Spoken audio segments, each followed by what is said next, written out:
Boys and girls. Oh, wrong one. Almost ended the stream. Boys and girls, welcome to, I think this is the first episode in a new series called How Kev Almost Spoiled Everything. We're starting things off with a story today. On Monday afternoon stream, now if you remember, Monday afternoon stream took place before any of you had seen the final Peterborough episode of Non-League to Legend. You had no idea what was coming. On Monday afternoon stream, somebody asked me what my favourite piece of Peterborough United merch was. And I said, I really like the red shirt badge that came in this set that I ordered, and I held it up to the camera like that. And nobody noticed at the time. But while I was sat here like this with my face behind the box, I was sat here going, oh God, what have I done? Because in the box is the club badge pin that I'd already taken off of my jacket so that I could record the first episode at Schalke. And nobody noticed. Nobody noticed that that badge was back in the box. Thank you, everybody, for not really paying attention. You'll never know how much I appreciate it. But yeah, we nearly spoiled everything. And that concludes episode 1 of How Kev Nearly Spoiled Everything. Beautiful. Oh.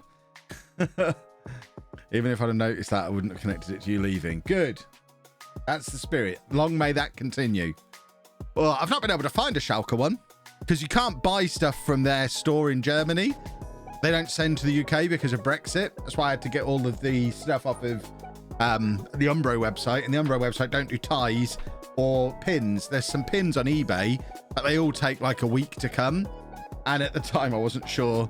I'm still not entirely sure whether I'll still be at Schalke when that badger. Oh God, today's episode. You're in for a treat later on. Promise you're in for a treat later on. Whew. But yeah, I don't really want to commit to buying a badge a week in advance just yet. Right. Let's get into this stream. We're on Earth 2 here. Schalke don't even exist in this universe. And that's not just me saying a Kev thing. They genuinely... Oh, actually, they do. I thought they didn't. I thought we hadn't yet added the German leagues. It looks like we have added the German leagues. So Schalke do exist in this universe. Good to know. Should we check in on how Peterborough are doing without me as we're halfway through the following season? So this is the season where on Earth 1, Peterborough are in the Premier League. Oh, there you go, look. There you go. No, in fact, this was the promotion season, wasn't it? So they might have done better than me last year under the new manager, but they ain't getting promoted to the Premier League this season on Earth 2. So I am the greatest after all.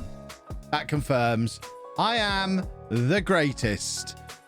Yes, I know that I can't tell the difference between an extractor fan and a TV. I also know that I'm now renting as quite a modest house rather than buying a mansion. It was all in German. I don't know if anyone noticed. It was all in German. Kev, don't want to commit to buying a badge. Also, Kev spends £70 on Schalke merch. Yeah, but that's the price of a shirt. I spent £70 on an Arsenal shirt. I spent like £40 on that Leamington training shirt. I don't mind buying a shirt's worth of stuff. I went on the Umbro website with a £70 budget in mind, thinking I'm not going to buy a Schalke shirt. I'm going to buy £70 worth of stuff to be equivalent to it. That was my thinking. I don't mind investing £70 in a new club. That's the limit. Oh, right. We've got to do a YouTube intro, haven't we? Or else Chris will tell me off for not doing a YouTube intro. By the way, the first one of those videos is just about ready to go. I'm waiting until we've got a few of them stacked up so that we can go daily initially. But expect the highlights of these streams to start hitting YouTube probably by the weekend. You should start seeing the highlights videos of these streams come out. So if you're not able to get in for every stream, you will be able to keep up with the story via like 20-30 minute highlights videos that will be over on LOLLUJO 2. So if you're not subscribed to LOLLUJO 2 yet on YouTube, you should be. There was 30,000 of you a day watching the Leamington series every day when it was on YouTube, and we've only got 10,000 subscribers on LOLLUJO 2. I feel like there's a debt that I'm owed. I'm owed at least 20,000 subscribers like that, because you should all be following on. All of you. Every single one of you. Right, I just need to check what's going on in this world before I do an intro so that I can continue #OneTakeKev, which is my which is my thing. This is what we do now. I am known for being all about the one take. Okay, that's fine. We can do this. We can do this. Where is it? There it is. Ooh, look at that. Oh, you can see I'm wearing a Kenny Omega t-shirt when I go full screen like this. Lovely. That wasn't part... Chris, that wasn't part of the intro. That would be a bad intro. Oh, boys and girls, we did not start this season very well at all. A disastrous start, some might say, has left us with it all to do as we approach the halfway point of the season. We have, after some good form in the last stream, made it back up into the playoffs, but I don't know if you're familiar with my track record in the playoffs. We're not so hot at them. We need to continue our excellent form and somehow close down a 12-point gap over Ebbsfleet at the top of the league before the end of the season. Easy work. There we go, boys and girls. I present to you One Take Kev. Beautiful.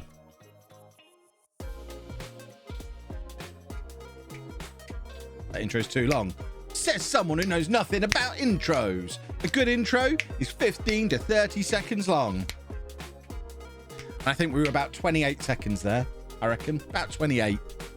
I felt like a 28-seconder. Right.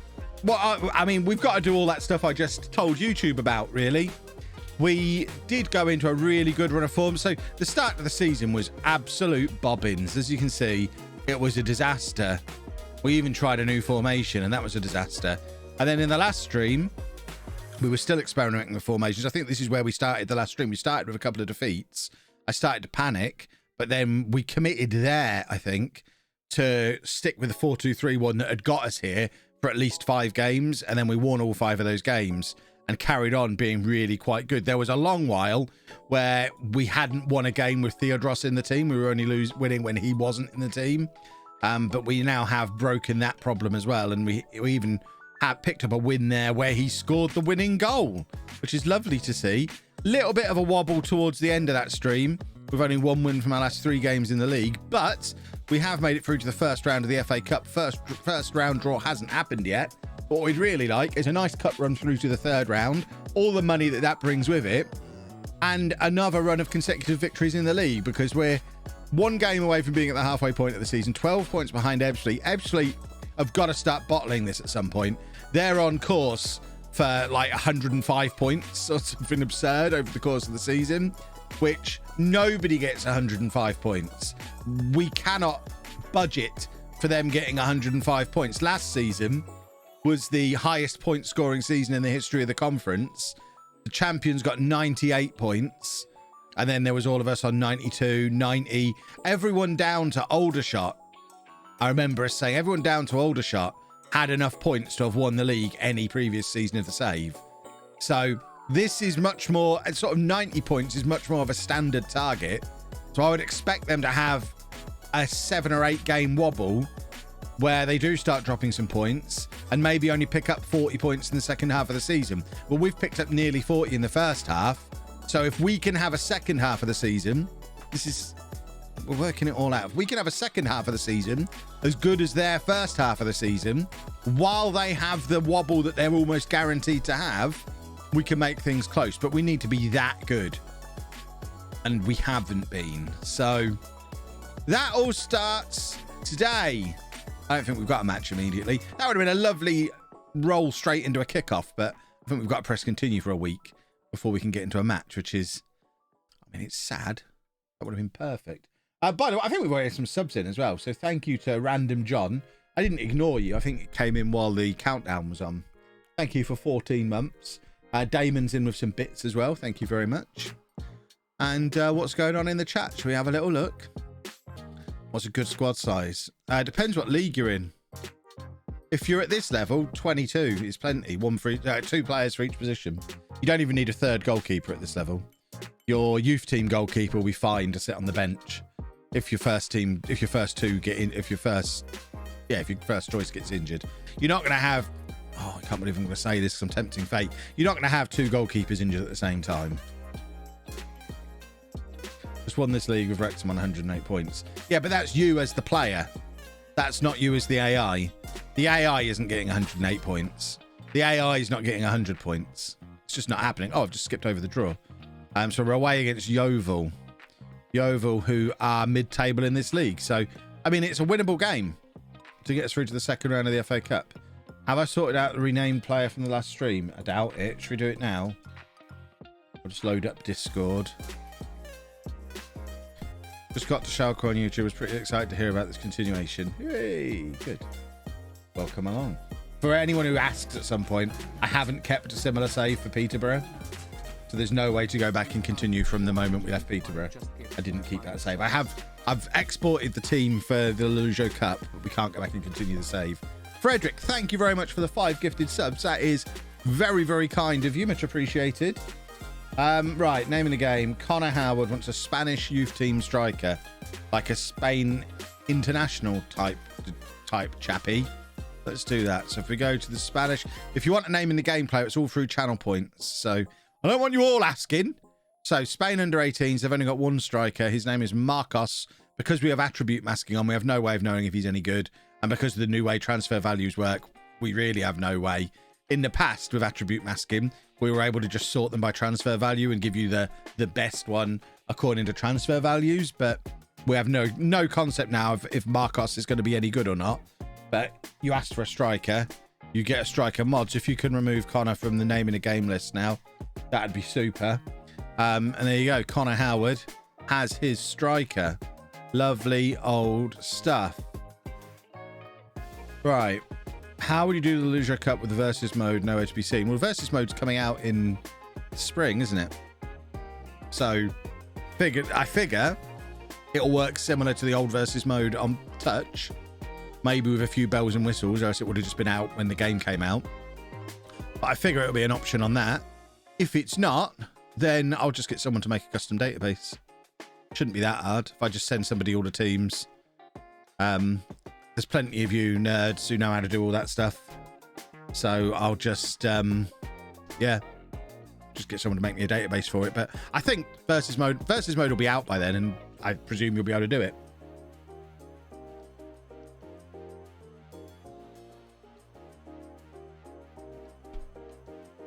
Is it? Yeah, I'm sure it is. I'm sure. I mean, we're going to have to go back to the start screen to double check. One moment, boys and girls. Don't think there's any spoilers on here. If we go... Imagine if I'd have done that the other day and you'd have seen Schalke in big letters. That would have been a spoiler. If we go back to the start screen, I think when you click on it, it says April? I could be making that up. It might say spring. It might say later in the year. In my head, I think... So what is it? Start a new game. Oh, versus mode just says coming soon. Okay. Maybe what I did when the game came out is I just calculated halfway through the cycle. Because in my head, it's coming out in April. But I haven't got any inside information about that. There isn't any. Any other creator will confirm they don't have information about that. I assume what I've done there is just said, well, the game comes out in November. They'll probably release it halfway through. You have caused chaos, Pumpster. I think it's April. Or that was what they were aiming for. How would I know? It said in 2022 before, I think. Did it? So it has changed. Maybe then. Okay. Someone should find me a screenshot. I love how Kev refers to us as nerds when he's quite a big nerd himself. I'm not a nerd. I'm a wang. I wear a gilet now. You can't be a nerd if you wear a gilet. I'm one wrong move away from wearing boat shoes. That's how much of a wang I'm becoming. And you wouldn't catch a nerd in boat shoes. So I won't take that. It's getting delayed to FM23. That'd get a good reaction. I mean, does anyone actually care? I can't imagine anyone's that bothered. Posture check. It would have to be really good if it was delayed that long, though. Because... we've got the Ted Lasso thing, because otherwise, if they delay it and it's just what was in FM Touch already, you have to ask what the hell was the delay, why it couldn't just be in there from the start.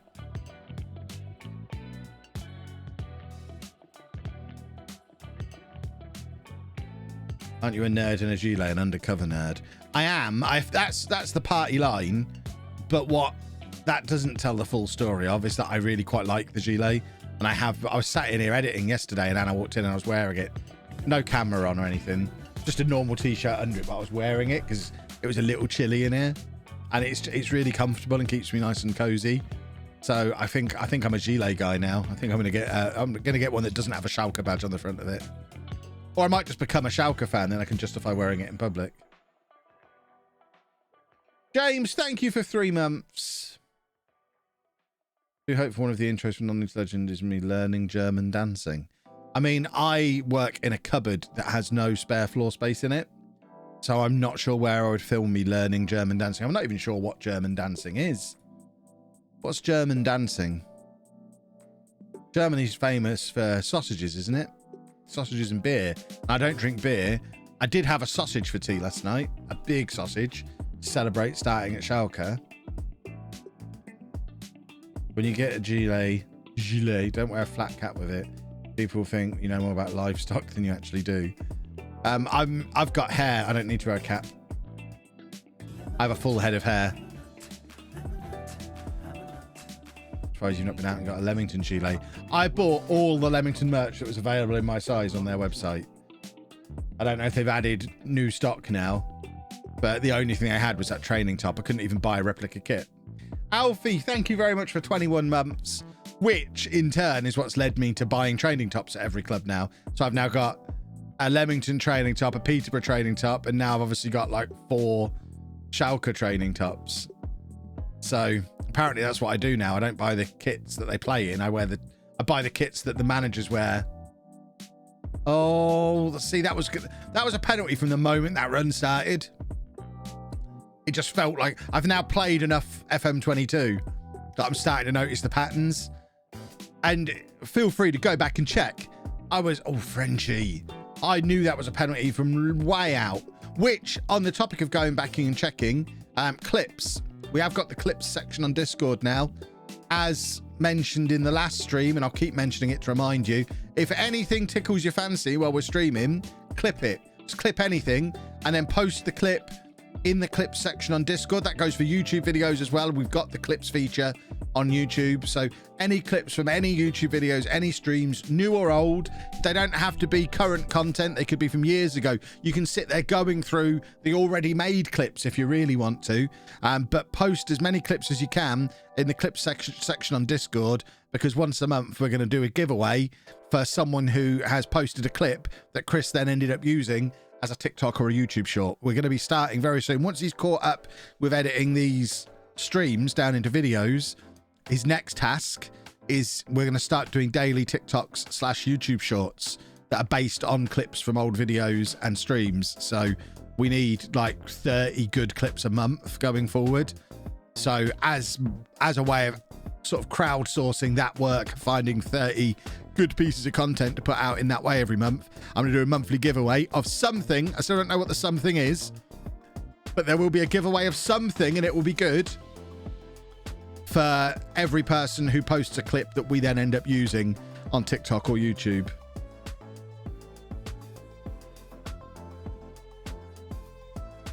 We just scored a goal. Yeah! And it helps Chris out as well, because ultimately, if you don't help him, he's still got to do it anyway. Don't know if he's still there. It's what we haven't had that conversation yet. You've got to do it anyway, Chris. If you don't do me 30 TikToks a month, I ain't paying you. Scum. You're scum if you don't do 30 TikToks a month. So, you know, help feed Chris's kids. That's what it's all about. That's what we're all here for. I want to give away all my old discarded training tops, because then I'd have to wash them. That seems like a lot of work that I don't need to be getting involved in. Unless you want match one. Oh, that would be horrible. No, we'll give away something. I like keeping them. I think they're quite cool. The big kits of teams you're currently playing across all saves or merch of those teams. Yeah, we could do something like that. Yeah, it could be something along those lines. Yes, the network game is back tomorrow, 7 p.m. UK time. If one of the mods wants to update the network game command to reflect that. So at the moment, I think it just mocks Zealand. But yeah, 7 o'clock tomorrow night. Shouldn't Chris feed his own kids? It's hard for us to feed them. We don't know where he lives. I don't know where he lives, to be honest. Somewhere in the north. He just has that northern feel about him. He's a southerner in the north.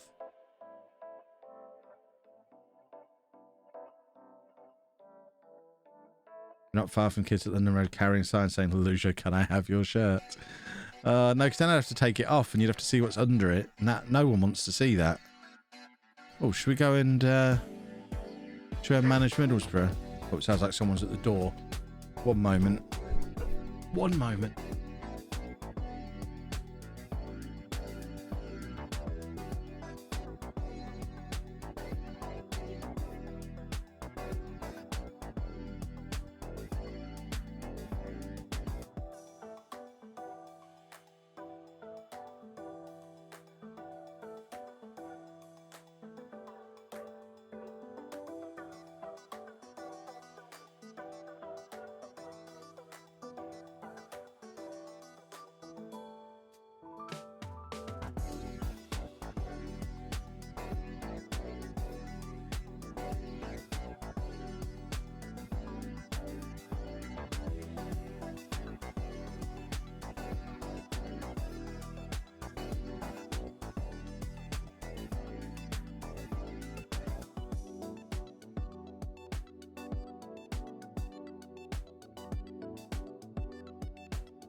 I'm here. I'm here. I'm back.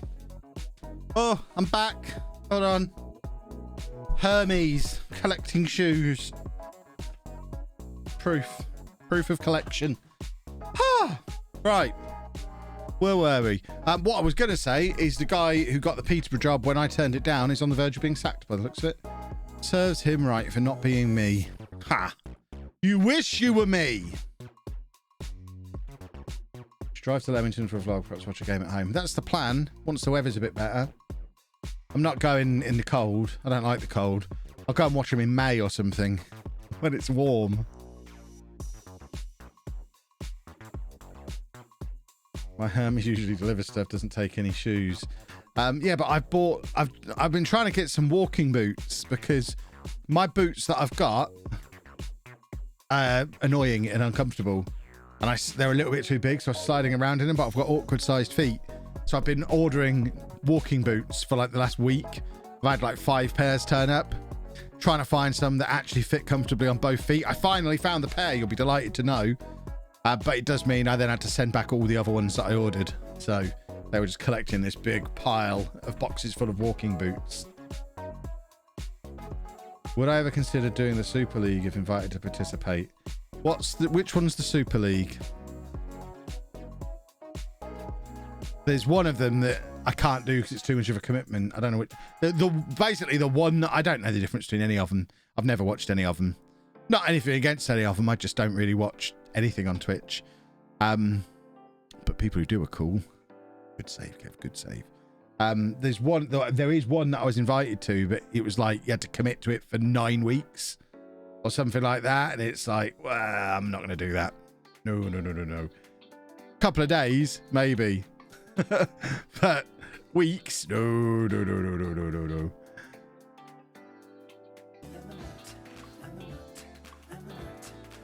Nice to know it saves at 7 p.m. Would have missed it if it was in the afternoon. Well, there you go, Mike. We did it all for you.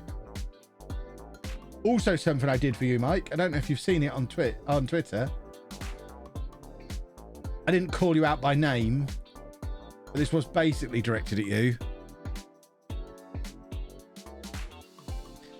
And your comments about Palasconis in the comments the other day. The Next Gen 2029 winner. Best young player in the world. Kev was right. Kev was right. That unloved guy. Thank you very much for the prime. That's wasted possession. Yeah, I can't do that one because it's too much of a commitment. What's the Super League? Is that the one? There's another one that does loads of stuff in the afternoon, isn't there? And I ain't doing the afternoon either at the weekend. But if there's something that's evenings, like a couple of evenings, then yeah, I'd probably do it if I was free.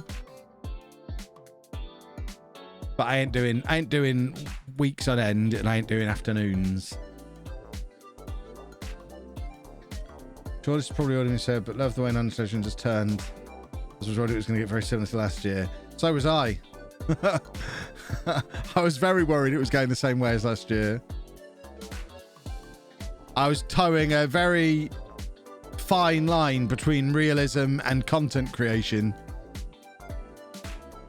It's one of the reasons I specifically did the transfer window in the way that I did it.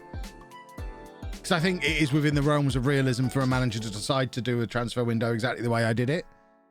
But I knew it was then that would make it different from last year. And it's one of the reasons I went looking for a job as early as I did. I think it was a difficult balancing act because obviously I've got the whole the premise of the series is you've got to go full realism. I get that. But at the same time, I can't make the exact same series every year. So I have to sometimes make a decision that's not necessarily the one I would make, that is within the realms of possibility for a decision a version of me could make if it then leads to better content. I think that's what's happened. I think we had to get away from Peterborough. And I was keen to get away from the Premier League as well. Somebody said when I was looking for searches, someone, an eagle-eyed viewer in the comments, did say, Kev, when you were looking for managers, you had it filtered to not show the Premier League. Yeah, I know. I know. I didn't need to draw attention to it in the video because some people would probably get upset, but I knew the Premier League was filtered out.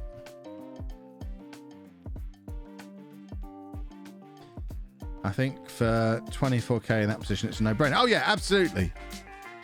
Taking the job, once I was offered it, was a no-brainer.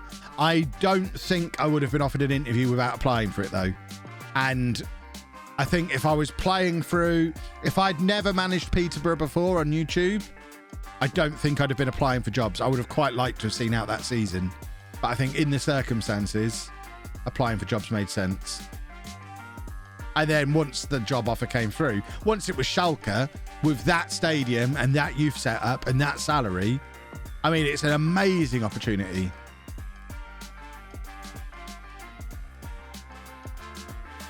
Do you change from the scores being the Premier League ones anytime soon? I've not done that manually at any point. If that happens automatically at some point, then it's done. But yeah, I've not done. I'm like 3 or 4 episodes further along, and I've not changed that manually at any point.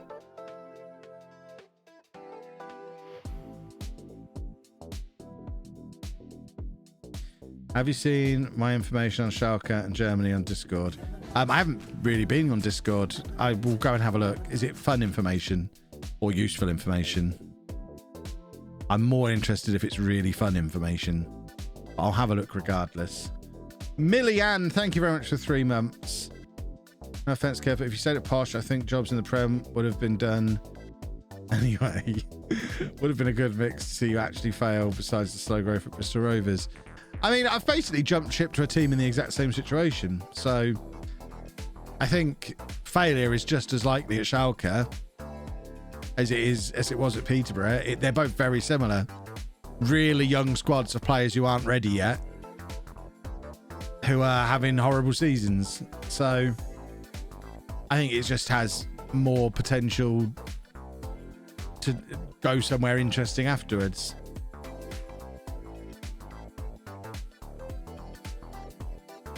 I think Peterborough are more doomed. I don't know. I think we were starting to turn a corner with Posh. Those performances against Arsenal and Chelsea were good performances. I think if we'd have carried on playing like that when we got a run against some of the lesser teams, I think we'd have started picking up points. We'd already beaten Southampton. I think we'd have been safe. I think we'd have got to safety. I think getting relegated from the Premier League is so unlikely. I think we'd have been okay. I started to not use the player search screen because of you, and I must say it definitely makes the game more challenging. Yeah, exactly. It's the way forward.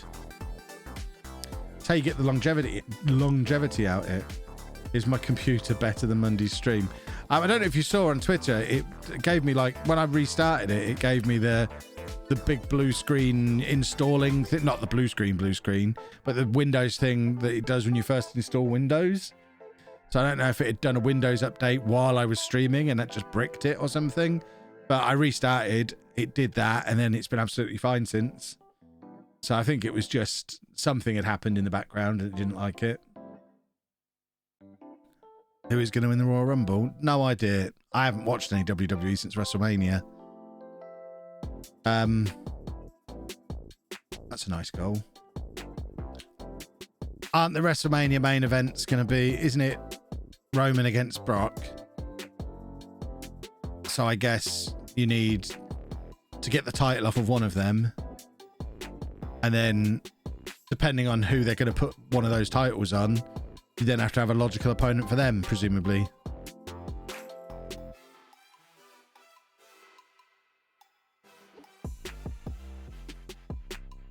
I think both teams, Posh and Schalke, have similar ability levels.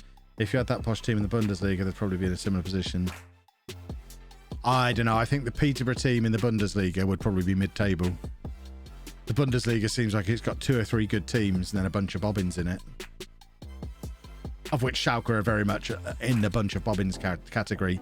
But looking at the scout reports of the Posh players, because whenever I leave a club, I completely scout the previous club, and according to my scouts at Schalke, pretty much everyone in that 25-man Peterborough squad would walk into the Schalke first team. So, yeah. I think Bundesliga's probably not got the same depth the Premier League has. What do we think of Bender? At least Cornell can go sit on the bench now. Yeah, I mean, I know nothing about the guy other than the fact he's a goalkeeper, which means that's exactly one of the 2 signings we needed this window. He's the new Peterborough goalkeeper who's come on loan for the season, for those of you not actively following the Championship. Yeah, we can put our League 2 keeper back on the bench, play an actual goalkeeper, and if we bring in a striker now as well, we've got a good chance of staying up, I think.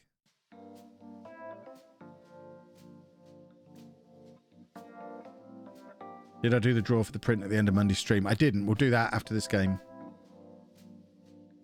Did I take any staff to Schalke with me? No. I wanted to surround myself with people who speak German rather than even more people like me who don't.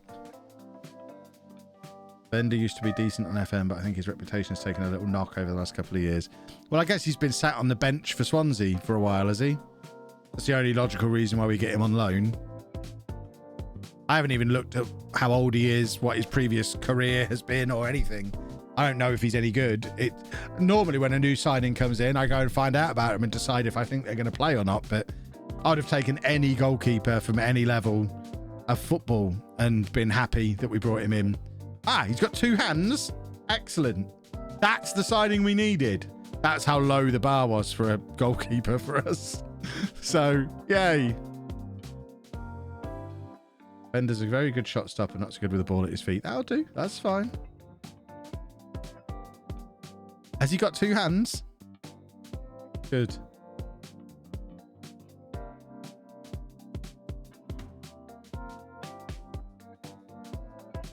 Played for Northampton in his career. Didn't start for Ipswich in League One. And we start him in the Championship. Yeah, I mean, not through choice. Remember, he was signed to be our backup goalkeeper. It's not like we brought him in the summer with a great plan for him to be our starting goalkeeper. circumstance dictated he became our goalkeeper. But yeah, it was unfortunate circumstance when our actual first team goalkeeper decided to sling a football boot at our manager's head and basically got himself sacked. Not quite sacked, but completely frozen out. So all of a sudden we've got our barely League 2 quality backup goalkeeper having to play half a season in the Championship. And people wonder why we've been struggling. What do you think of Stoke signing Taylor, Harwood, Bellis? I have no idea who that person is.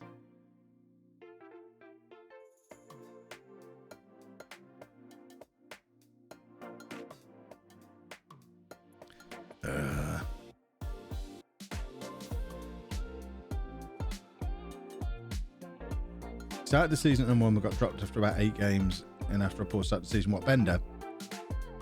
So 6 months ago, he was considered a first-choice goalkeeper for a Championship club. This works for me. It seems like a perfect signing.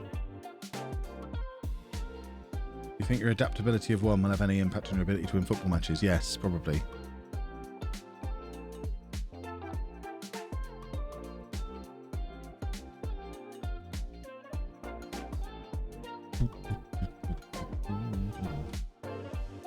That was an unfortunate result. We needed to keep winning, really. We can't afford to drop points. I know it's only October, but I believe you all paid attention. To be fair, that was Ebbsfleet.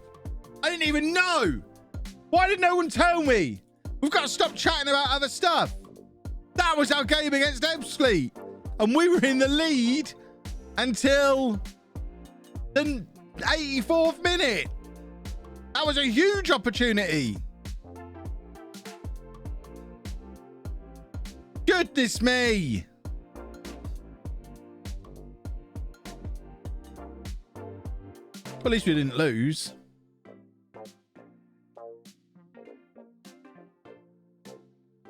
The last network game, did I beat anyone of Ben, Jack or Zealand? Probably.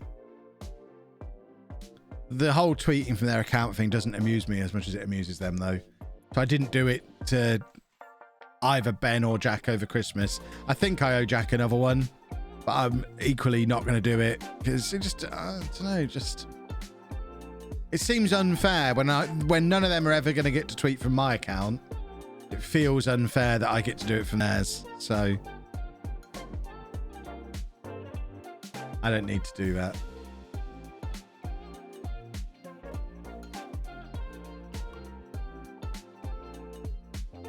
Didn't Jack buy the tweet off me?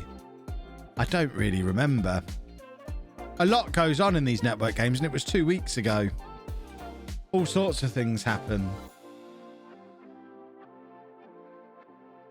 Need to open my window. It's your job to pay attention, not ours. Strong disagree. It's my job to keep you entertained. It's your job to pay attention to what's going on in the game and tell me about it as it's happening. I'm just here to provide witty banter over the top of the backdrop of a video game. Everyone's shattered. What is going on here? What's going on behind me? Everyone's tired. Well, let's get Magoma up onto the bench. We'll play it. I mean, we did play at the weekend, I guess. We're playing a very thrown together team here. The bins are being taken outside now, by the way. The bin news from earlier. I did tease some bin news on Twitter. They were driving past the end of my driveway at 8 o'clock this morning again. So I had to rush out there. I mean, last week, if you recall, because I never usually put my bins out until mid-morning, so I usually get picked up this sort of time, which they are now. But last week, they were so early, they had to fetch it myself off of the driveway. But this morning, I was making breakfast, glanced out the window, and they were basically at the end of the driveway driving past. So I raced out there, put the bins out, put the neighbours' bins out, because they also didn't have theirs out yet either. And then nothing. They didn't get collected. They just drove past.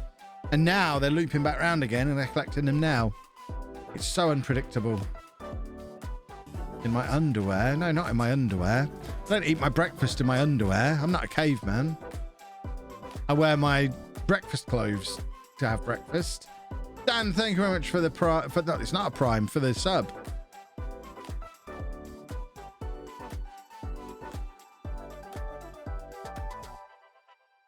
You don't have a youth prospect goalkeeper on your bench. I don't have any goalkeeper on my bench. Flex is scoring again. I love it. Imagine the neighbours moaning you touch their bins. We always bring each other's bins in. Neither of us have ever taken the other's bins out before. So they'll probably think that's a bit weird. I can imagine them in there now being really English. Like, is this what we do now? For a year, we've been bringing each other's bins in and sort of unofficially taking it in turns and never talking about it. Do we now take each other's bins out as well? No, if you're watching, no, we don't. Obviously, we can't talk about it in real life. If you can hear me through the wall now, the intention was not that. It was purely the bin men were at the end of our shared driveway at 8:30 this morning. I noticed your bins weren't out, so I put them out. This isn't the start of a new thing. But thank you for offering. It's too much pressure having to remember whose turn it is. Especially when nothing's ever been officially discussed because we're British. And I know all you foreigners will now begin going, Kev, you could just ask them. Oh, you just don't understand what it is to be us. We could just ask them. Can you imagine? Can you imagine having a conversation with your neighbour? Loving non-league to legend this year seems good. Just baffling. Absolutely baffling.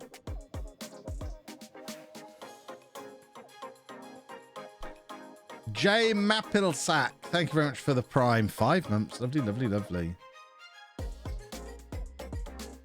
Kev started a new thing. Now he regrets it. I wasn't thinking straight. I hadn't had my breakfast yet. My toast was still sat on my Paddington Bear plate, and I hadn't even applied my marmalade yet.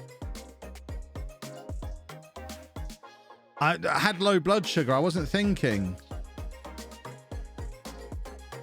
It took me 5 years to find out my neighbour's name. I mean, I doubt I'll ever know their name. My previous neighbours I lived next door to for 12 years, I think. And I never knew their names. I was never entirely sure how many people lived there.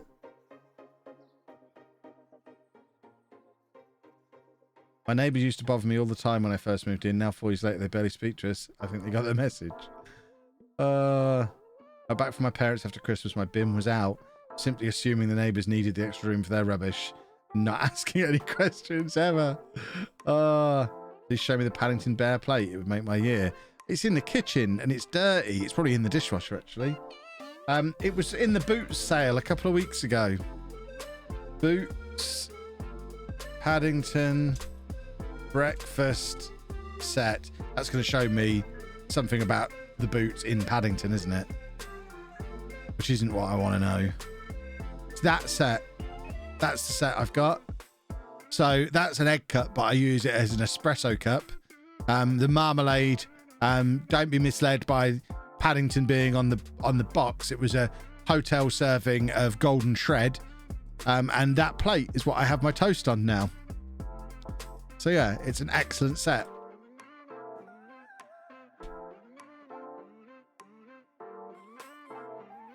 I have a guy I call, hey mate, how you doing? Across the fence. He's my neighbour, I guess. I know he has a beard. That's about all I know. That's a low fence if you know he has a beard.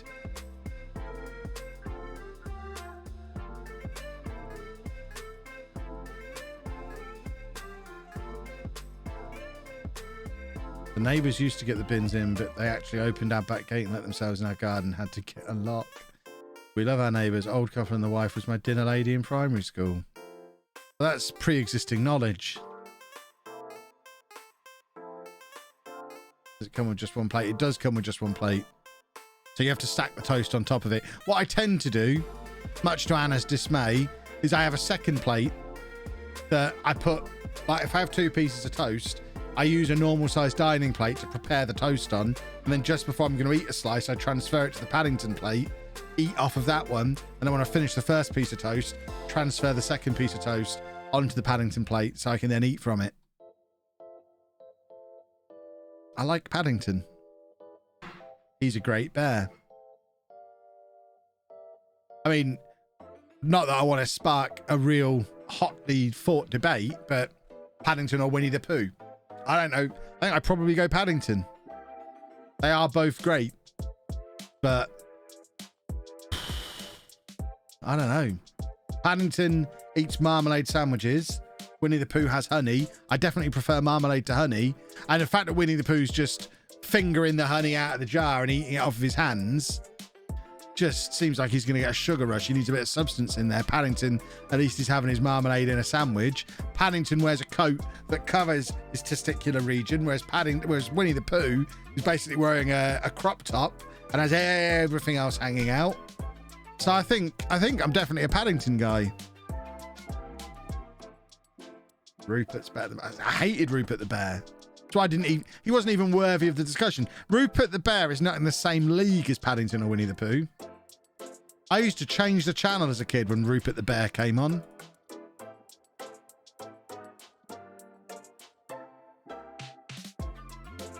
Pooh as the supporting characters. I do love Pooh though, what I grew up on. Paddington's a British thing. Pooh is international. I mean, they're both British. It's just Disney decided to make cartoons out of Winnie the Pooh. There are Paddington movies, aren't there? But they're both very, very British.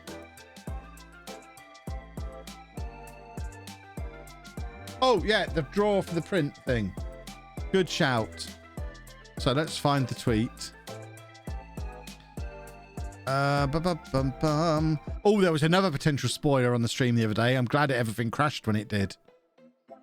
Because when I went to do the draw for this, which I can't even find now, have I gone past it? How long ago did I make the video? That's it. When I went to do the draw, the website that does the random retweet thing had an advert for Schalke merch on it, because I'd obviously been searching for that earlier in the day, and we know how advertising works. So it was this website. It's still there, look, that advert. So the website loaded up and it was like that. And again, these are all the clues that were in the last stream. None of you spotted it, thankfully. But that was then 2 clues. If you're really paying attention, you knew Monday afternoon I was moving clubs. Right, so you must follow full-time prints as per the rules of the giveaway.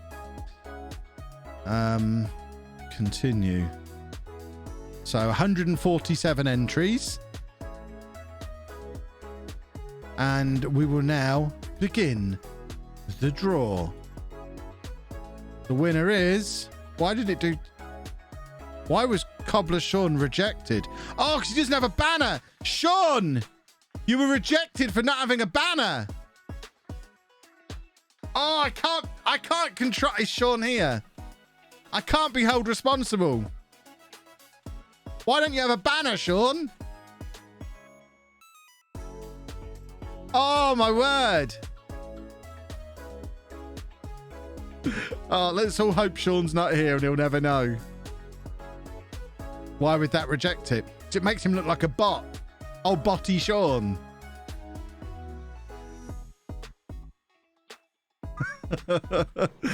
Oh, dear. It rejects anyone who's got an egg for a head. Anyone who's not got a banner. Yeah, I mean, official news. Rejected for being a Northampton fan.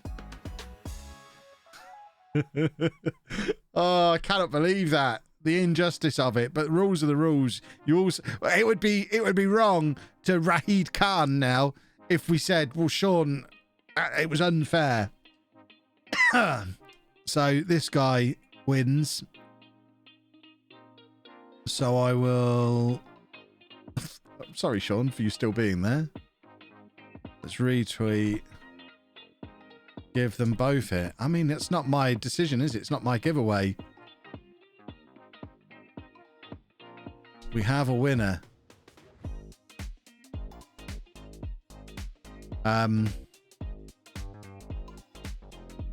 Keep an eye on your DMs. I'm sure. I'm leaving Mike to do all the work now. We'll be in touch soon to sort things out. Absolutely passing the buck. I want no more to do with this. If Sean's there, Sean, I'll buy you one. I feel bad. Sean, tell me which one you want and I'll buy you one. Because that does seem harsh. How much are they? Hold on. Full-time prints. He's getting a second advert out of this. Maybe he should do a second giveaway. Are there any... Oh, Sean, I'll buy you one. Shawnee. So this guy... have we ever DM'd before? We haven't. Don't know if you saw on stream that VAR stole the giveaway win from you, so I'll buy you one anyway. Let me know which design you want and we'll sort it out. There you go. What a man. What a man. I'm a man of the people. Absolutely a man of the people. Anna's sending me TikToks. You don't need to know who else is DMing me. Stay out of my DMs.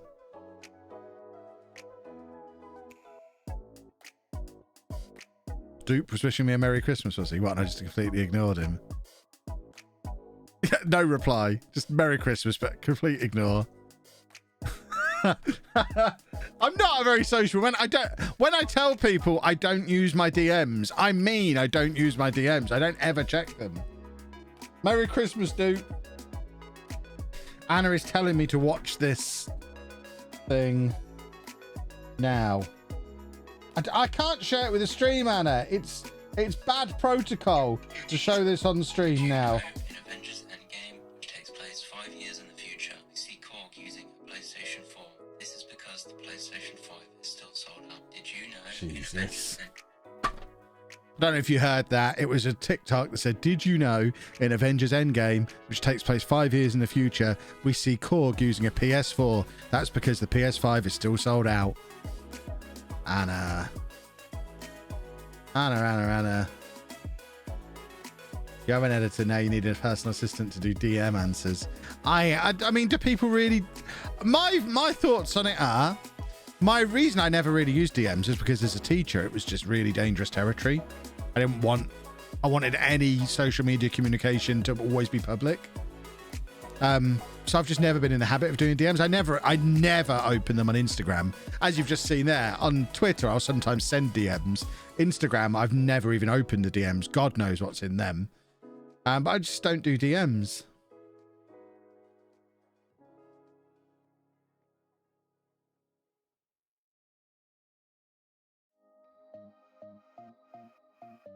That's a year-old meme. Look, Mike, I know nothing. I don't follow memes. I'm nearly 30. I'm too old for memes. And this is the FA Cup first round, by the way. What a name. Dickico. The referee is a Dickico.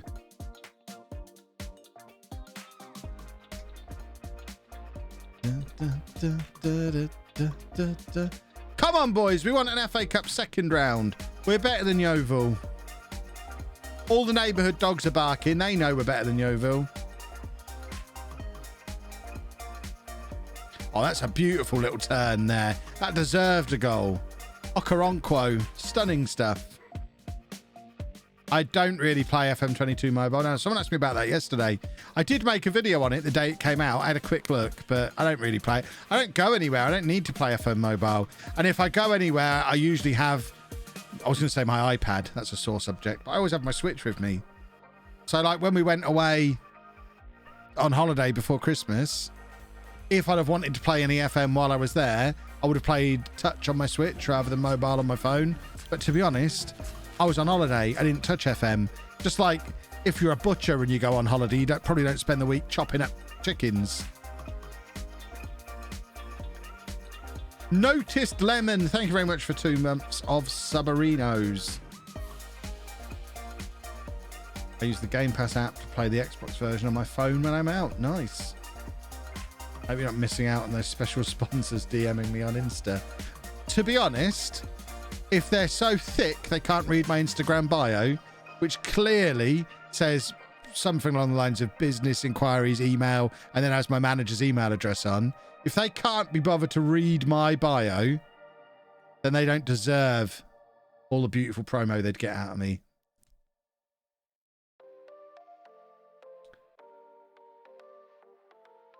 Missing out on all those single girls in my area. Is that what Instagram DMs are? Shall I have a look at my Instagram DMs now, see what's going on in them? Well, people know I've opened. I don't want people to think I've started looking at DMs. Have a look. What have we got in here?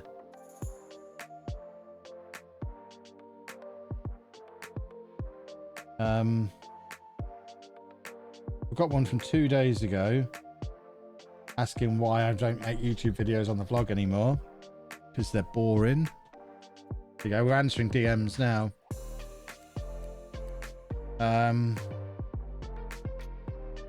in some weird group chats that I don't understand. I don't really get what's going on.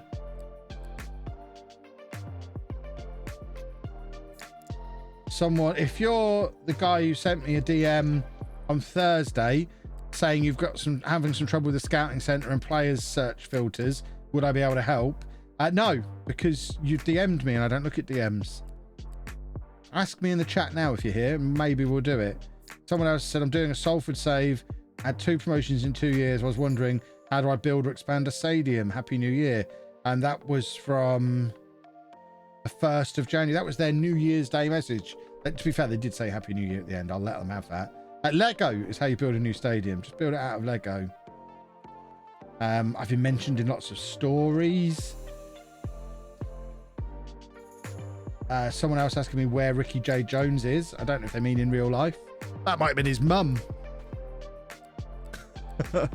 Yeah, I'm not going to actually reply to any of the DMs, but we might make this a regular feature. I'll answer DMs on stream, but only if I can guarantee the people asking them aren't here. Apparently, I've had a... What is that? I've had a yodel delivery, apparently. I don't think that's me. I think that's a phishing message. I haven't taken any deliveries. Right, we are running out of fit players and we need goals. We're sticking to up top again. Theodros is going up there. We're shuffling everything around. He can go there. And then we know Muller's got a goal on him. It's the FA Cup. Clip them up and post them on TikTok. Oh, see, this is... Now you're talking. Oh, straight away.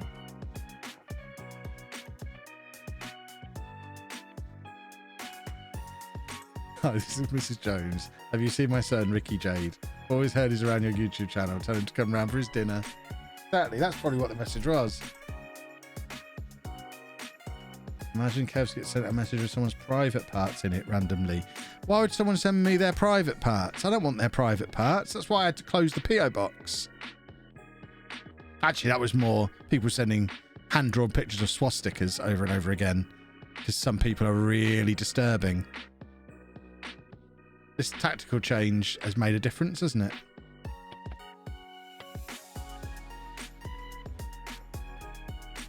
And it was stuff that was being sent directly to Andy as well.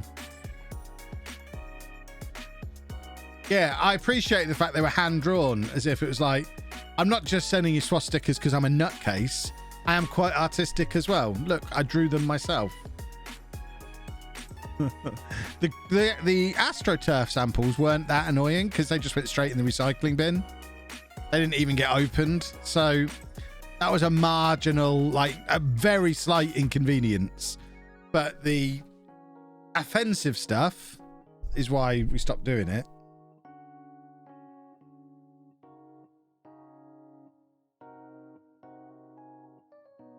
Ah, I see. Disallowed, is it?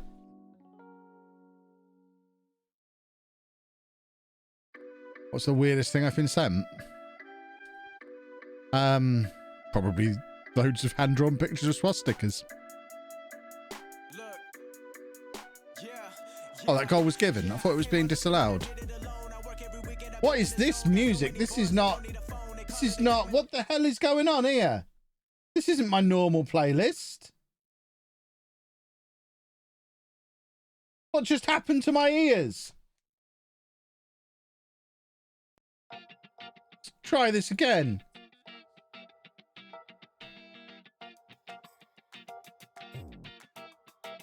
I don't know what just happened.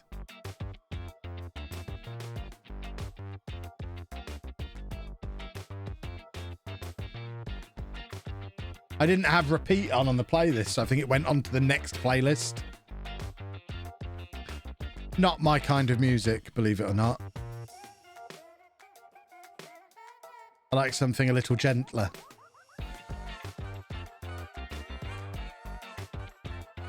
Slipped into my normal place. I got so distracted by that, we've been knocked out of the FA Cup. Just got an early birthday present from my partner. I now have a new office chair that's so comfy I may sleep. Comfy I may sleep in it. Lovely stuff.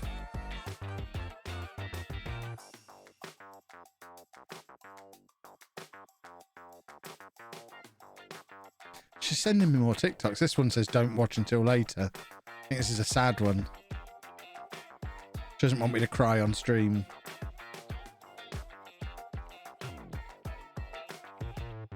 Let's learn more about the real Kev there. I'm convinced this is all an act.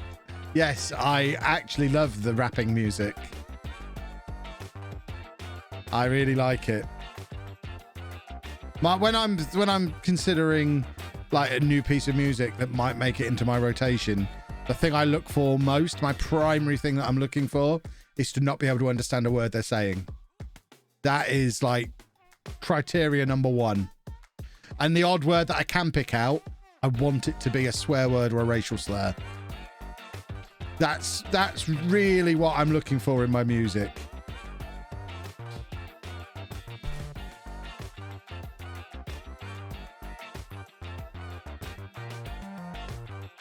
I knew a YouTuber that got sent a bag of pee to a PO box. Well, nice. Try cardib. What's a cardib?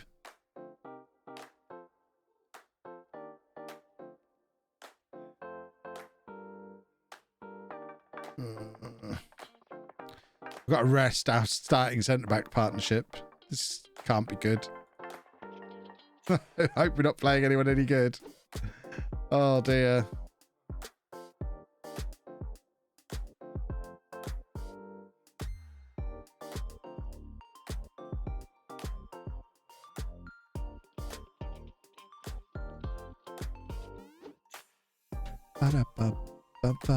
And our left back's injured, so at the moment we have one member of our usual back four available for this match.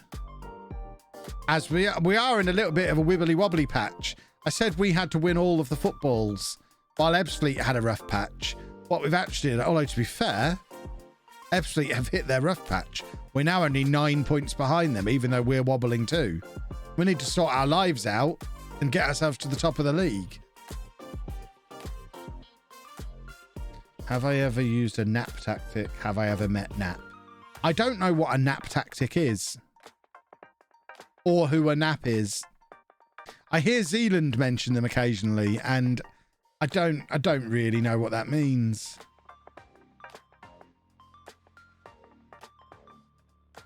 I like taking naps. I hate taking naps. I hate sleeping.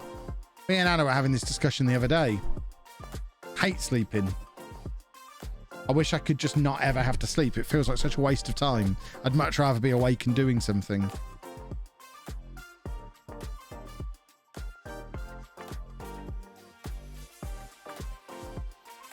I figured I'm going to spend most of eternity lying around unconscious, probably a bit dead.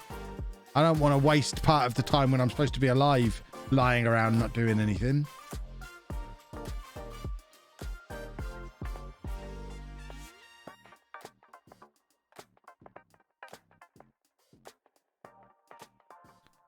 Network games 7 o'clock tomorrow. Nap tactics are kind of cheating.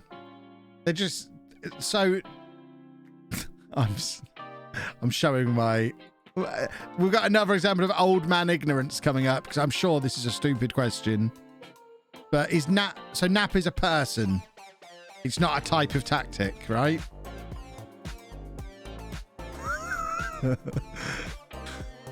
I think I know the answer. But what's so good about him or him? Nap is a person who makes tactics, I think. Okay. What, and they just make very good tactics? Are they exploity tactics? The top of FM Arena is the best. And what is FM Arena? Nap designs loads of tactics that exploit the match engine. Well, that seems pointless. So they're just spoiling the game then. Ugh. I'm just as old as you, and I know who Nap is. I don't. Like I say, I've heard the name. Magoma's at it again. Nap tactics are the best tactics. How many showdowns has he won? Just out of interest.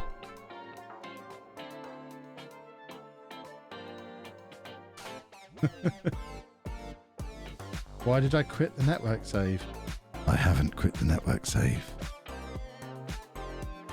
I can't quit the network save. I'm the only one who has the file. I host the network save.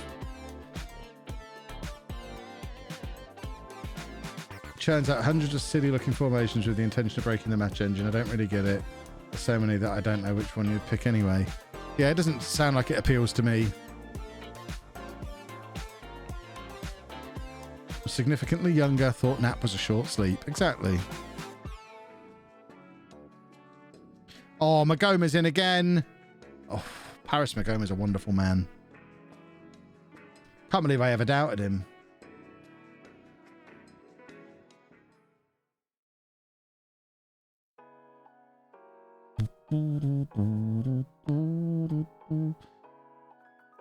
Why would you try to break the match engine? Yeah, exactly. Here's me deliberately trying to come up with ways to make the game harder, because just playing the basic vanilla game is very easy. So I put all these rules in place to try and make the game harder. And then at the other end of the spectrum, you've got the people trying to make it even easier than it already is.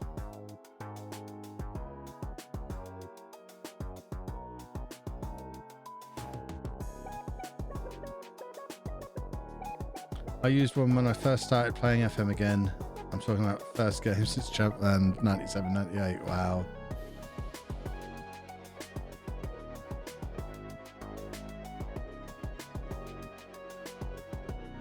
I personally use create my own, don't like the presets. See, I like to start with the presets and work from there.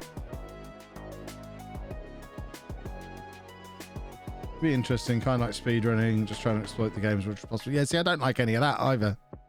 I've never been interested in any of that stuff. I think it's just not my cup of tea. It makes it feel too much like a game. The reason I love FM more than any other game and always will is because it doesn't feel like a game. It feels like I'm really a football manager and I'm really running a football team. I don't want things to make it feel more like a game. That'll break the immersion. This is the guy who puts a suit on to play Football Manager you're talking to. The guy who goes house hunting whenever he gets a new job. I don't want it to feel more like a game. That'd be horrible.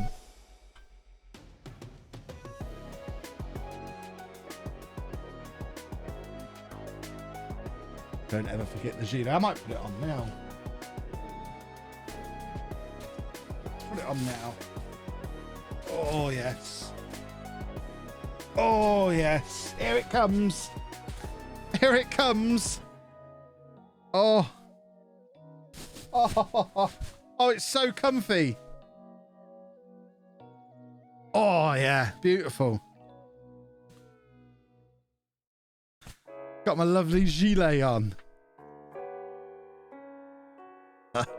One day I'll be able to do it up. Today is not that day. Would I ever manage a club in real life if someone approached me based on my FM experience? They'd need to pay me a lot of money. A lot of money. Or allow me to make YouTube content out of it. I can't imagine a situation where anyone would pay me enough money to give up YouTube and do it. You think I'm a mercenary in Football Manager? You want to see me in real life? That's mercenary.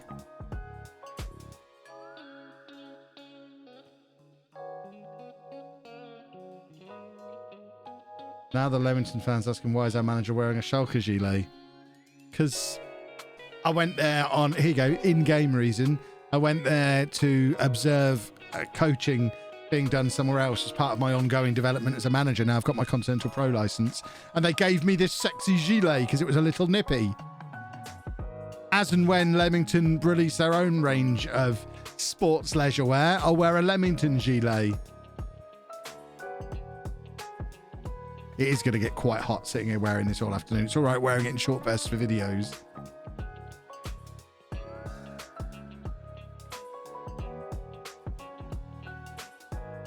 In this Leamington Earth, I'm managing them on FM. Yeah, exactly. In my spare time, I manage them on Football Manager and bought the gilet.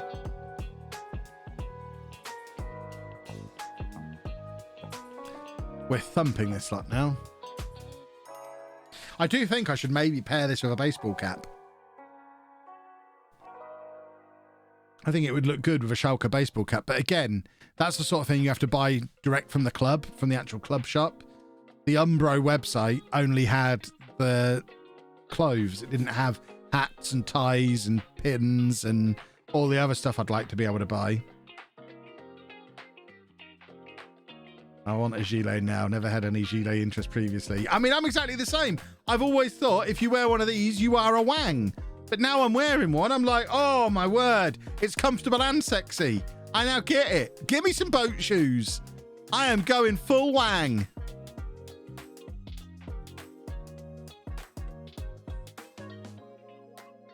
I'm going to stop wearing socks with my shoes. Yeah, I'm going to ruin some perfectly good shoes with my sweaty, sweaty feet just because I want to be cool. Is this a midlife crisis? Wrap on a baseball cap. Yeah, someone get me a convertible. Birkenstocks and socks. I've never owned a pair of Birkenstocks. I feel like they'd be comfortable. I'm more of an Adidas sliders man. I have several pairs of those that I just wear all day, every day around the house because I don't like to wear socks.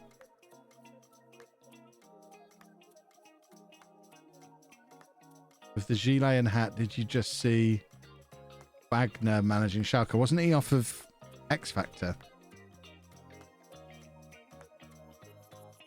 I bought a red gilet to be Marty McFly for Halloween and now I love it. Oh, I might get one of those. Is there an Everton? Oh, now you've done it. You're costing me money now, you bumheads. Everton club shop.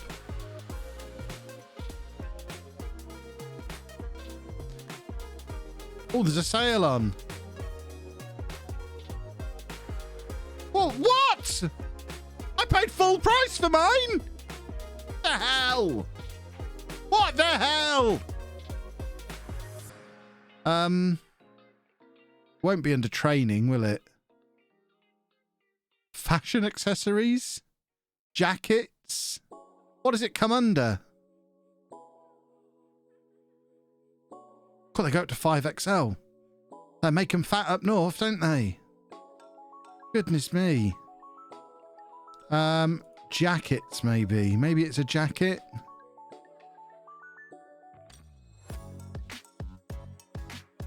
Oh, you can get a sleeveless training vest. That's arguably even better. I can't believe they're almost gone. Oh, they only go up to extra large. Oh, I want a sleeveless training vest.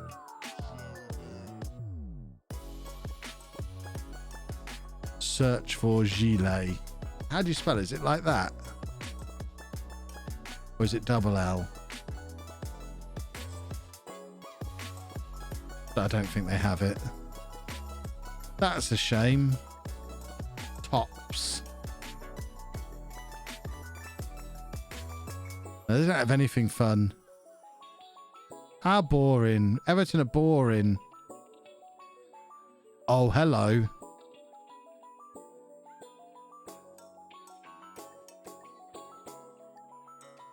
Oh, there's only one left. Body warmer. We'll try body warmer. What the hell is that? That's like the bottom half of a balaclava. It's a hat with no top on. It's just the neck off of a polo neck jumper. Why does that exist?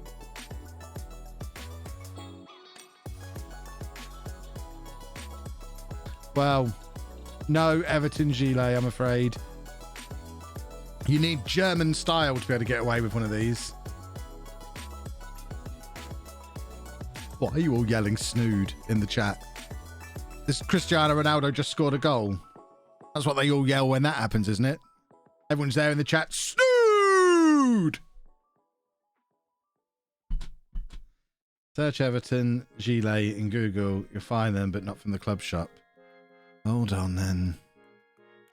Everton gilet. Is it 1L or 2?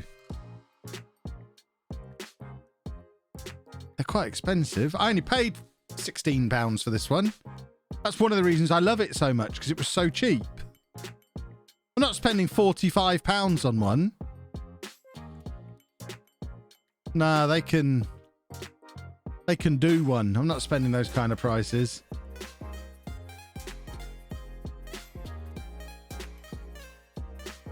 Amazon has Schalke caps for £19. Again, I'm not spending more than I spent.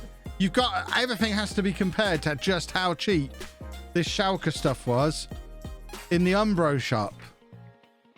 I should be on commission here for this because they've got a 70% sale off of all this stuff. Well, not all of this stuff, but on a lot of stuff on here. Probably need to narrow it down to men. I don't want socks. Men's, adult, 3XL. Look at how cheap some of this stuff is. You can see all the stuff I bought. It was all the cheap stuff. But there's my padded gilet, £18. I got one of those as well, I think. It was something like that. I should have got the tracksuit bottoms. Should I get some of these? They look like leggings. Should leggings exist in a 3XL? It feels like it's asking for trouble. Could have got a nice bright orange shirt. Oh, it's the goalkeeper's shirt. Where's the long sleeves and the padded elbows? I hate modern goalkeeper shirts. Right, where were we? Where were we?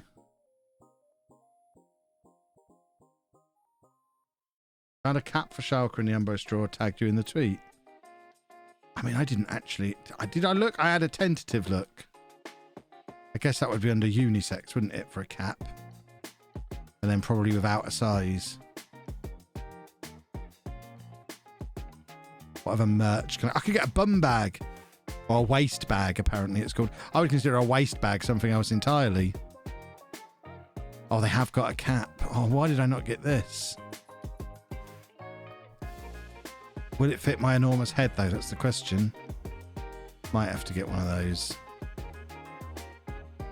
I am very much a cap guy, as I'm sure you can imagine. Now I listen to rap music on stream, I probably should start wearing caps. Because I'm that cool. Ooh, some goalkeeper gloves as well for only £15. Should we play Football Manager?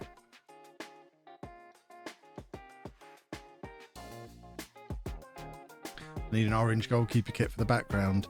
Well, I've got that weird training top that you can't even really tell is a Schalke thing. I might have to... I don't want to spend more money until I know I'm at least going to make it to the end of the season. Nearly bought a hooded jacket off there yesterday. You did such a good job of influencing.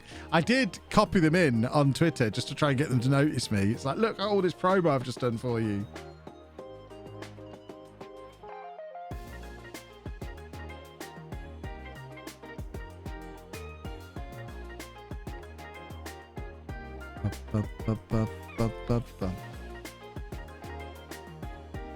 Do I remember Adidas finger save goalkeeper gloves? No. Might as well go on Umbro and get more shirts of potential clubs. Who do Umbro make kits for? Is it 70% off site wide? Still. Oh, I remember the goalkeeper gloves that had stuff in the fingers to make them not bend. If that's what you mean. Can I check how Schalke are doing in this save? I can. Probably really badly because they haven't got me. Oh, I see. I mean, story checks out. This is the right season, isn't it? Or no, this is the season before, I think. So that means a lot of the players will be there already.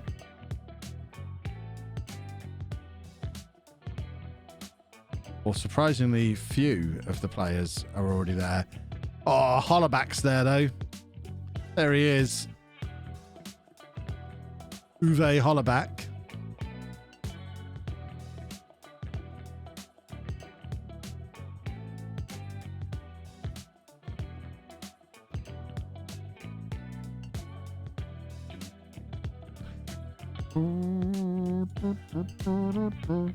Right. Okay.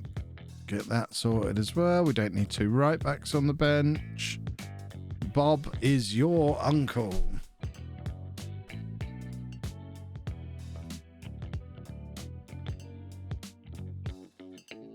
Mods, can we deal with that Wang who's just turned up, please?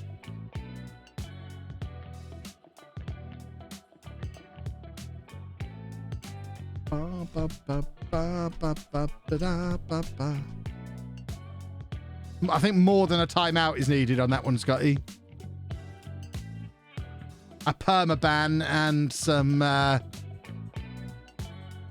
just keep an eye out for when they inevitably come back under an equally hilarious name.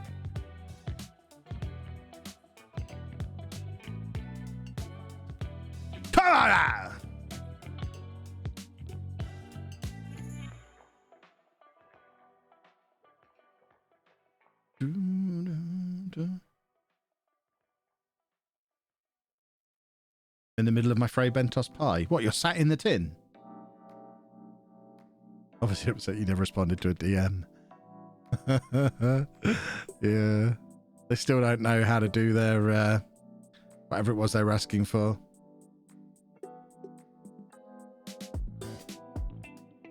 Scotty's being a full-on tinner. I mean, it's a little early in the day for a Frey Bentos pie. That's more of a dinner time food stuff, isn't it? You just casually having a pie for lunch? Living the high life? Who eats a pie at 17 minutes past 2? Is it your birthday or something? Has it got candles in it? Pie for lunch. Cool, blimey.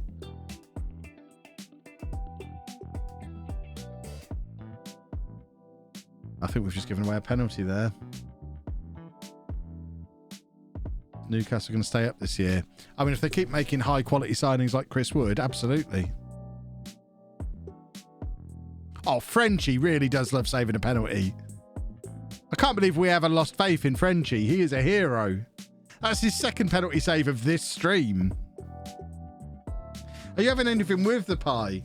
Or is it just a pie? Are you just having a pie out of the tin and that's your lunch? Are you having any chips or mash or something with it? Are you having a vegetable, Scotty? Or are you just having the pie out of the tin as lunch? I assume you're at home and you're not just like sat in the office eating a Frey Bentos pie at your desk. Because that would be amazing.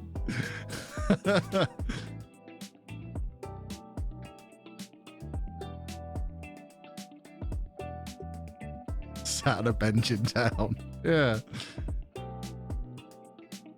It was his Boots meal deal. They had Frey Bentos pies. We've got to eat it cold. No oven at work, else I would. Oh, of course, you've got to oven it, haven't you? You can microwave a pucker pie, though. A frozen pucker pie. That would be an option.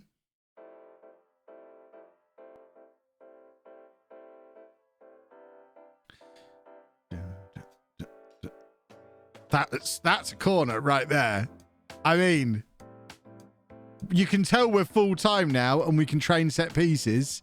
Let's just, can we, how do you go back? We need to just have a little drift back in time. I don't know how to go back in time on this game.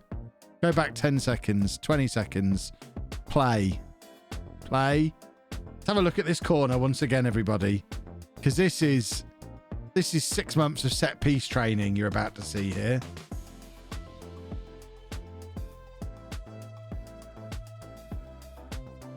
There you go, mods. There's another one for you to deal with. It's the same guy who's back. I've never seen that feature on Twitch before. It came up, suspicious user held for reason, ban evader likely. So the same numbskull who's been in before was back under a new username. Twitch knew and didn't even let him post. We just dealt with him before you even saw him. That's brilliant. Well done, Twitch. I've not seen you do that before. Are we not seeing this corner, by the way? How far back did I go?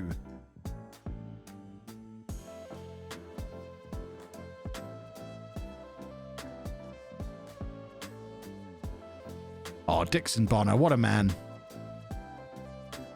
Liverpool in real life, you're welcome. Me discovering him for you. And then you deciding to start playing him. Same with Waltman. I invented both of those players.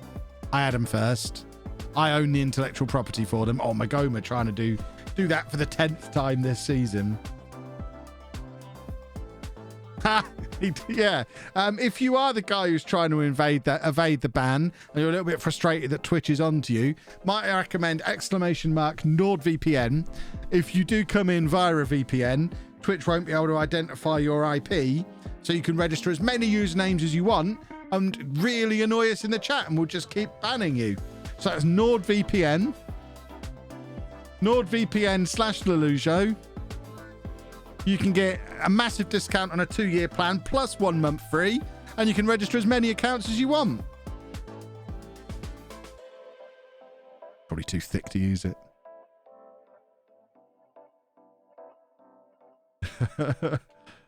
Oh dear.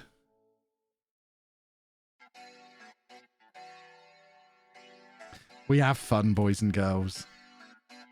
Don't we have fun? Telling a troll how to troll him. Look, if that troll ends up making me a couple of quid, not that I've got any kind of affiliate deal with Nord, it's a straight up sponsorship. So they pay me the same amount whether that wang signs up for them or not. But it's just the principle of it. If they're going to troll me, at least show a bit of respect and do it properly.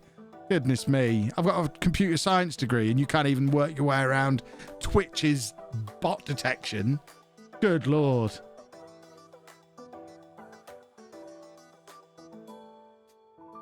What are my thoughts on how? I'm not sold yet. I don't know. I think Newcastle is just a comedy situation going on at the moment. I think Eddie Howe as manager is a very similar situation to Chris Wood being a signing. It's like, it doesn't matter how much money Newcastle have got. It's not an attractive place to try and take people, both geographically. Like, foreign players coming into England probably don't want to live in Newcastle when they could live in London or somewhere at least driving distance from London. Most of them have probably never heard of Newcastle. They're probably going to get relegated. So you're going to come and live somewhere you've never heard of, that's up north and freezing cold, to play championship football next year. There's only so much money. You know, they're not, I don't know, you're not going to get good players, are you? So they got the only manager they could get in the circumstances. They're now signing the only players they can get in the circumstances. I don't think any of it is what they were expecting when that amount of money turned up. Like Trippier said, he went for the fans. I mean, Trippier went because his family still live in England, don't they? Trippier got to make his money in Spain for a bit, and now he's probably making even more money in Newcastle, and he can actually see his kids now, presuming he has kids.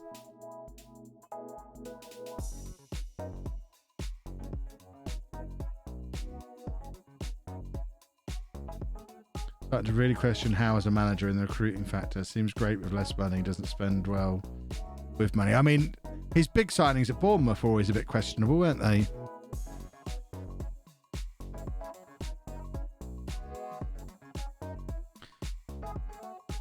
This is the man who, didn't he spend like 20 million on Ibe? So I don't know that he's necessarily the man you bring in to spend 500 million at Newcastle. Maybe they'll sign Johnson Clark-Harris to play alongside Chris Wood. It was 20 million on Dom Solanke, was it? He definitely signed Jordan Ibe as well, didn't he? Wasn't Ibe all similar kind of money? Didn't they just fund Liverpool for a few years?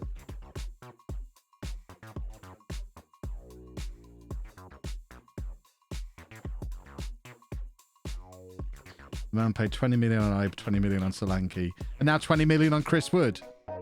I tell you, if there's one thing we're learning about Eddie Howe, he knows what a £20 million footballer looks like.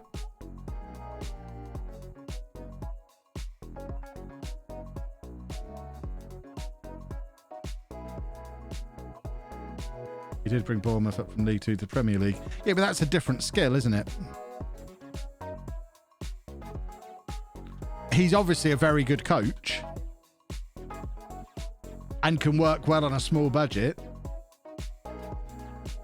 But his track record of having money to spend is troubling.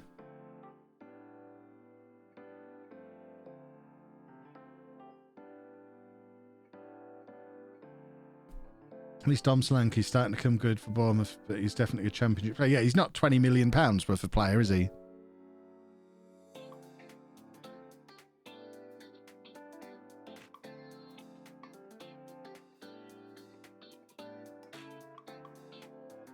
He's good at bargain basement, give him money, he's out of his depth. Ake's not a bad signing. Was Ake a lot of money? I don't know how much they paid for him. Or was he? Does he go into the bargains category that we've already established Eddie Howe's quite good at? I've just spilt a drink and I don't have any issue. It's frustrating. I'll just use my hand and then rub it into my trousers. Don't want to get it on my gilet. Ugh.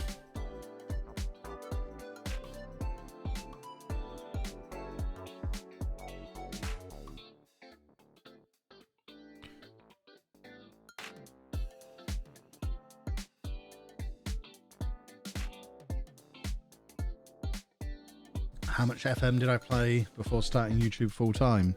Like 20 years worth. 20 million for Ake. Yeah, it's the only price he knows. He knows free, and the next up from free transfer is £20 million. And there's nothing above that. Was Trippier 20 million as well?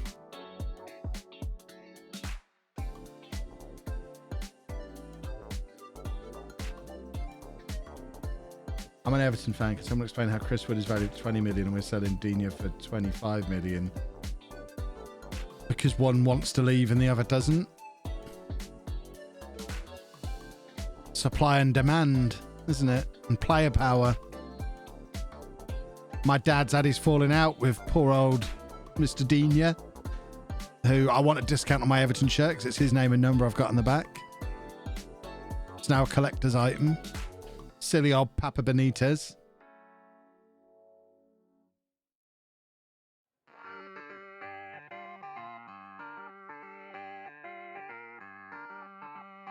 Hours a checkbook with £3 and £20 million checks. I don't think you need to write a check for free. Yes, Posh have signed a new goalkeeper. Exciting times. It's nice to have a goalkeeper at the club again, rather than the fella at the club shop playing in goal.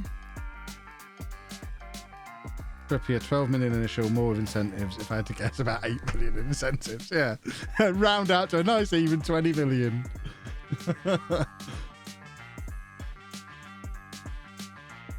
Yeah, Posh just need to sign a striker now.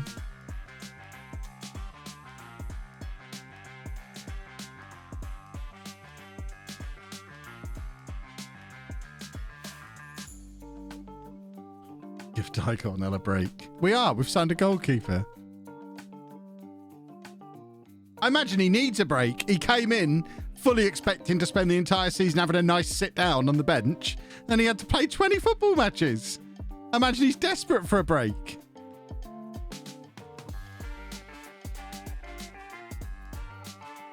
Posh keep Dembele then. So far. But I imagine he'll be gone before long. Very strong rumours he's on his way, as there always is. Sticky Rooster, thank you for 11 months. Why is it not 4 p.m. yet? I need more Schalke. It's nearly 4 p.m. Newcastle for Dembele. Yeah, 20 million, deal. Who do I think will go down in the Championship? Derby, Barnsley, Reading.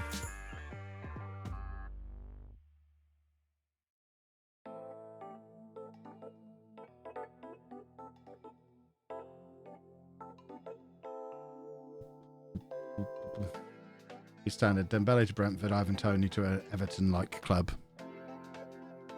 That works for me. We get paid twice then.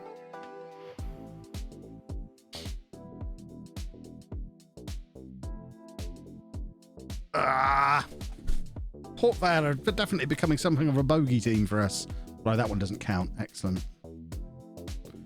Excellent. What would it take for Posh to make the Premier League eventually? Patience. Patience and a new stadium. I don't know how abundant either of those things are. But yeah, literally just patience. If we carry on doing things right and not bottling it, we'll get there eventually. We're one of the best run clubs in the country. But whether we actually have the patience to stick with the plan long term is different. It's a different thing. We're talking a good game about it at the moment. Epic Legend, thank you very much for Prime. Saudi takeover might help. I think a Saudi takeover would be a disaster because they won't stay forever. So they'll spend loads of money and then leave and then we go bankrupt. I hope it never happens. I think we're doing everything right. We are a very well-run football club. We always run at a profit. We're slowly but surely grinding our way up through the leagues over the last 15 years. Give us 10 years to establish ourselves in the Championship, get the new stadium in, keep grinding out seasons and slowly but surely improving and bringing in good youngsters and selling them on and using that to maybe buy a slightly better youngster the next time and sell him on for slightly more. And before long, we're Brentford.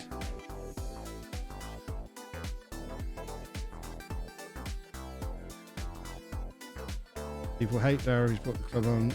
Who hates Dara? If there are Posh fans out there that hate Dara McAntony, they're just thick. Without him, we'd have probably gone out of business 10 years ago.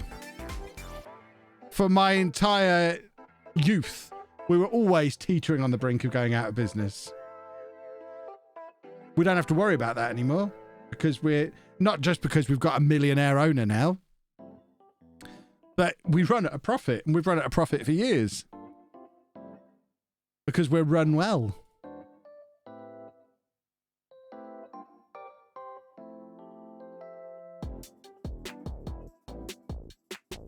Posh needed a young up-and-coming manager. No, we keep Fergie forever.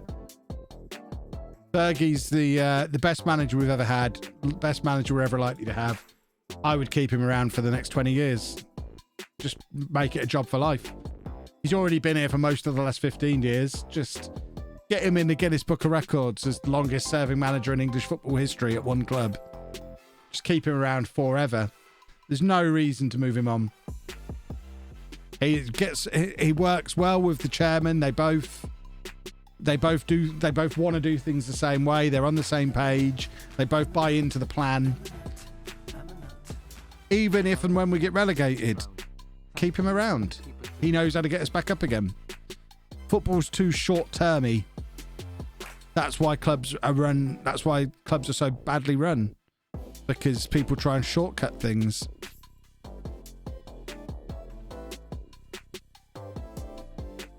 Old Man Johnson, thank you very much for 2 months. I know Peterborough from, I think, CM01, when they had a great team. Everton, Tyler, Jellyman, Simon Davis. Yeah, Adam Drury would have been in that team as well. Yeah, so Everton, Davies, Tyler, Jellyman, Drury. They were that was pretty much one generation of youth team coming through there.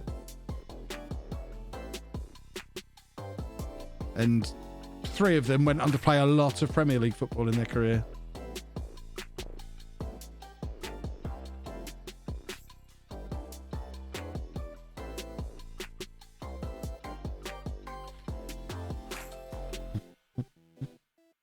Barry Fryer's still kicking around at Posh. Yes, he's been our director of football for a long time. You miss Brit. What, a Sombalonga? Not especially. I can't remember the exact order it happened in, but I think the year we sold him, we signed Dwight Gale. Or was Gale before a Sombalonga? I can't remember which way around they were. I mean, remember, we have a conveyor belt of these strikers. We don't miss them when they leave. And a Sombalonga wasn't even in the top 3 of ones we've had in the last 3 years. 10 years, sorry. He goes behind Tony, Gale and Mikhail Smith as far as I'm concerned.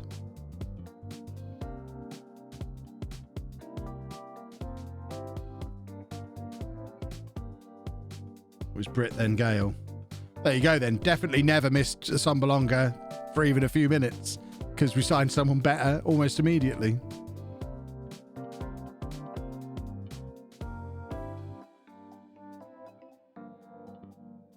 I have still got a cup collection on my desk. Yeah, Jack Marriott was very good first time around as well. Wouldn't put him top 3. I think Connor Washington, that season he left, was excellent. Wouldn't put him top 3. Aaron McLean was great. Wouldn't put him top 3. We just always have all the strikers.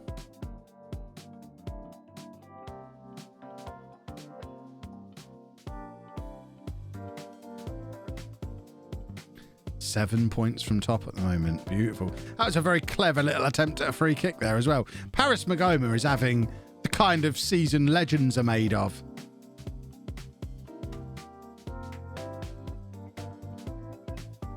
Yeah, Ivan Toney would be top 3.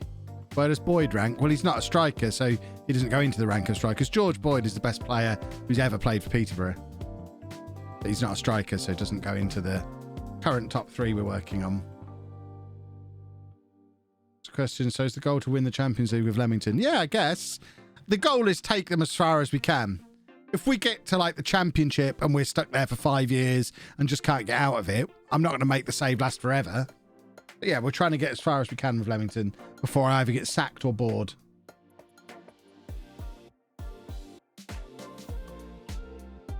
How good was Tom Nichols for Peterborough? Not good at all. He was rubbish. We don't get it right every time.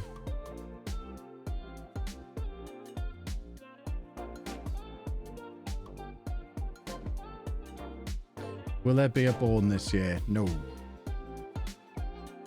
shouldn't have been one last year. Mikhail Smith was the best of the 3. Mikhail Smith is my favourite striker we've ever had. I imagine, if we're being really factual about it, probably didn't have the same current ability rating as Tony or Gale, who both went on to play Premier League football. But Mikhail Smith, bearing in mind we were in League 2 when he came in, so him compared to the rest of he played for us in League 2 and League 1. The other 2 were League 1 and Championship. So it's a little bit different. We're comparing him against different standards of player. But Mikhail Smith, compared to the players he was playing with and against, was incredible.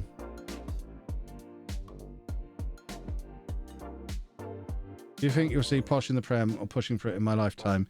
If we keep this club together the way it is at the moment. If the chairman stays for another 20 years, if the manager stays, if we get the new ground, there's no reason why we can't have a season or 2 up there, Brentford style. We'll never be an established Premier League team, ever. We could go look 1,000 years in the future and we'll never be an established Premier League team because we'll never have the fan base for it. But there's no reason why we couldn't do a Norwich or a Brentford and just flirt with it a little bit. If even Bournemouth have had a go, goodness me. If Bournemouth can have a go, anyone can. Paris Magoma. Just. Oh my word.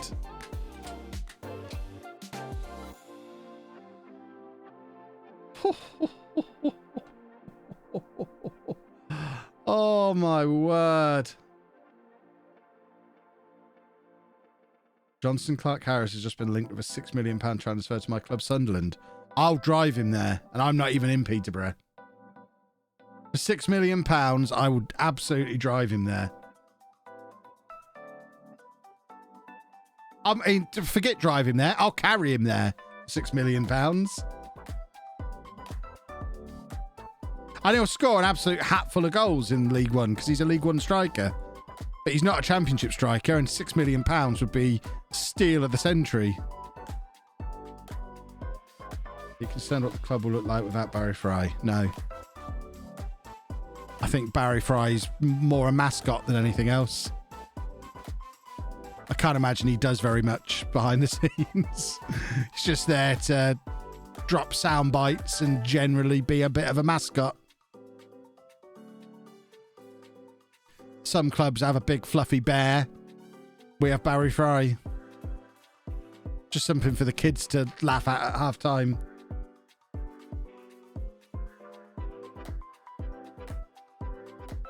Who's available? Would you have Gale back at Posh for a year or so? No. Too old, too expensive, gets in the way of someone younger.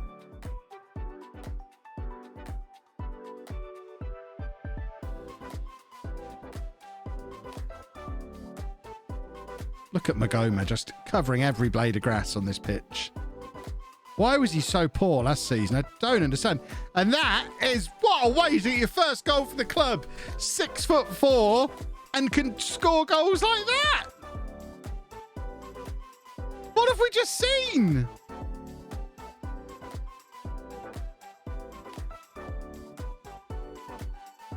Well, that's a goal. Yeah, Mark Tyler used to be Posh's goalie. He's now one of our coaches.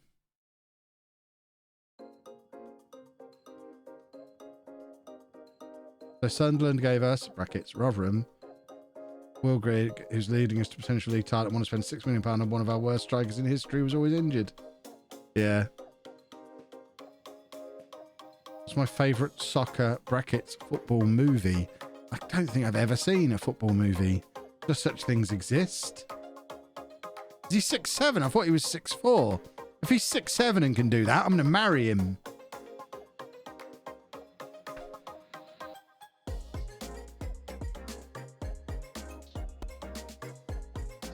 I think you like listing football movies, but I've never seen any of them. Can't imagine why I'd watch a football movie. I struggle to sit through movies, and I struggle to sit through football matches. Combining the two would be disastrous. You want to see my camera settings? There you go.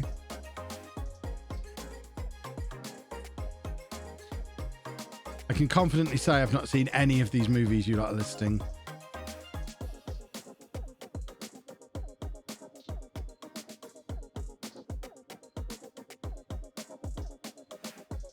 Fever Pitch I have seen.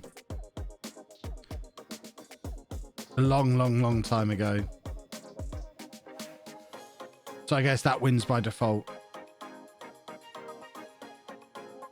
We have to strap you down for a football match or a movie. Yeah, I mean, I need something there with me. I mean, if it's Posh playing, I'll watch the football match. If it's... Should I go to Posh? Just go a couple of years later or a year later. See if I can still get him to the Premier League. Might have to get him back into the Championship at this rate. Yeah, if it's like an Avengers movie... or a Posh match, then I'll watch them. But if it's just a movie or a football match I know nothing about and don't care about, then I'll need something to amuse me. Where did I sign Magoma from? I'm not sure. Magoma was from Brentford. Tottenham, then Brentford. But he's a Leamington boy. We're the only ones he's ever played for. And this season, I don't know what's got into him. He's just become a spectacular superstar this season.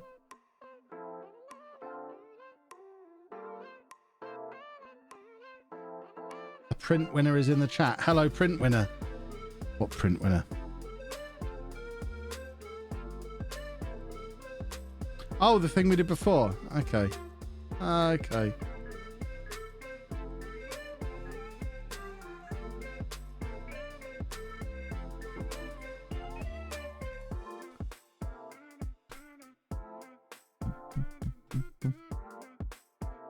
I've just seen lots of people mention lots of football movies and I'm getting very confused.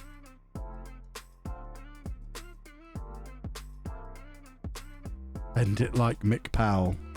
There's a movie. I'd watch that movie.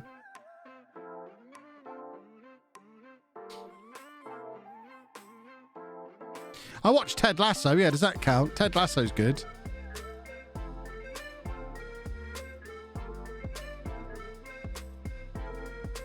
Mike Bassett, England manager. Not seen that. I hear people mention it, but I've not seen it. I just can't imagine I'd enjoy it.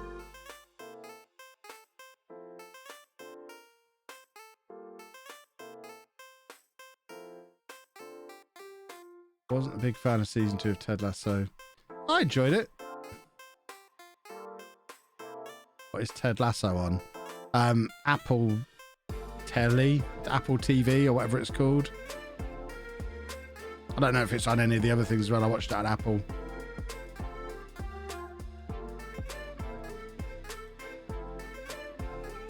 Sunderland Netflix documentaries are some of the best comedy programs you'll ever see.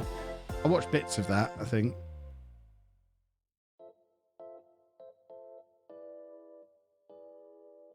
That's why I can't find it then. You don't have to have an Apple device to watch Apple TV. I noticed it was on Sky the other day. Just like how you get Netflix, Net Prime and all that stuff is available as an app on Sky. Apple TV Plus is on there as well. I think it was on Sky. It might have been on when we were setting up the new TV. It might have been there as an app. Either way, you don't need an Apple device to watch Apple TV these days.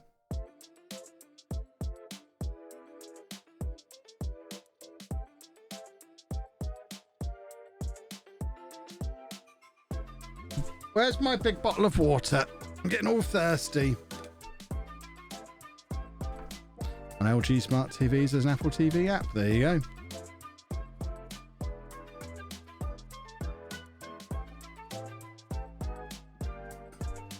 Haven't got the big YouTube's money to be paying for Apple stuff. It's like £5. I think there's a 1 month free trial, which would be plenty of time to watch Ted Lasso. And after that, it's £5, I think, a month.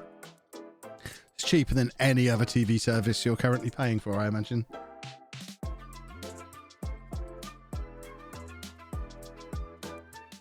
Am I still happy with the pants I bought? What, my pink pants? My pink camo pants? Yes. Network game is tomorrow. 7 o'clock tomorrow evening. If you buy any Apple product, you get 12 months free. There you go. I am wondering why I'm paying for it then, because I buy at least one Apple product a year. In the last year, I bought a new Mac and a new iPhone and a new watch. Why am I paying for Apple TV? What am I doing wrong? I have a PS5, you get 6 months. I also have a PS5. We have 2 of them in the house. Why am I paying for Apple TV?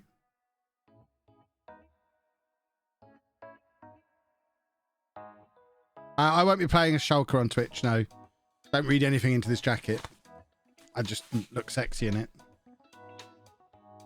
Do I still have a brand deal with Manscaped? I don't have an active one going on at the moment. But I'm sure we'll work together again sometime soon. They've only ever sponsored one-off videos. They were never a long-term sponsor the way NordVPN have. I've had it for 2 years and not paid for it once. I am doing something wrong here.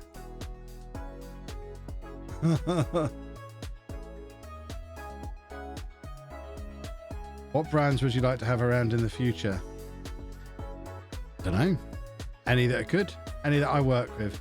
What are the benefits of NordVPN? Well, it's very kind of you to ask. We have already done the NordVPN bit today. But the big thing for me is being able to watch all of the Posh matches. Because I can just set my location to outside of the UK and watch on Posh's own streaming service. So I can pay my £25 a month to subscribe to Posh Plus, I think it's called. What used to be iFollow. And I can sit there on a Saturday afternoon, watch every game home and away, and do it legally and by paying for it and supporting the club. You also get all the standard VPN benefits, like it protects your data, it will stop you from getting throttled by your service provider, all that kind of stuff. And it's cheap as well. And for me, it was the only one I ever found, NordVPN, we're talking specifically about here, it's the only one I ever found that just worked seamlessly for stuff like Disney Plus. Using inferior VPNs, I found Disney Plus and Netflix sometimes got wise to it and knew what you were up to and had them blocked somehow, but NordVPN, you've got some kind of magic that it just seems to work with everything.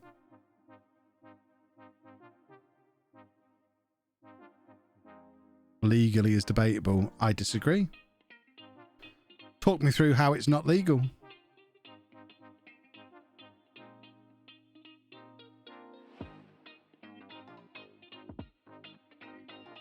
And how much is NordVPN? Well, they have various deals on.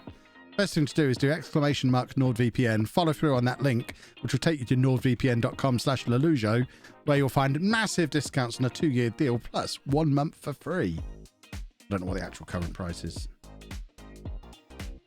Does NordVPN still work if you're watching Netflix, etc. through the TV? I don't know. I guess you'd probably need it installed on the TV as well, which I don't know if that's an option. Who watches on a TV these days, though?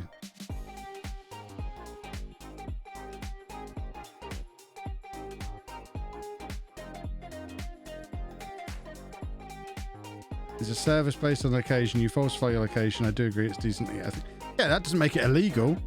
There's no law against pretending I'm in a different country so I can access a certain piece of content that's only available there. And it's ethically much better than just finding an illegal stream of it. I'm still paying for it. I'm paying the football club to watch their content that they would happily sell to me if it wasn't for some silly little football league rule. It's not a law. It's a silly little outdated rule that we work around. You need to install it on your router for it to work for all of your devices. You can have it. I don't have it installed on my router. I just have the app on all my different devices so I can use it as and when I want to.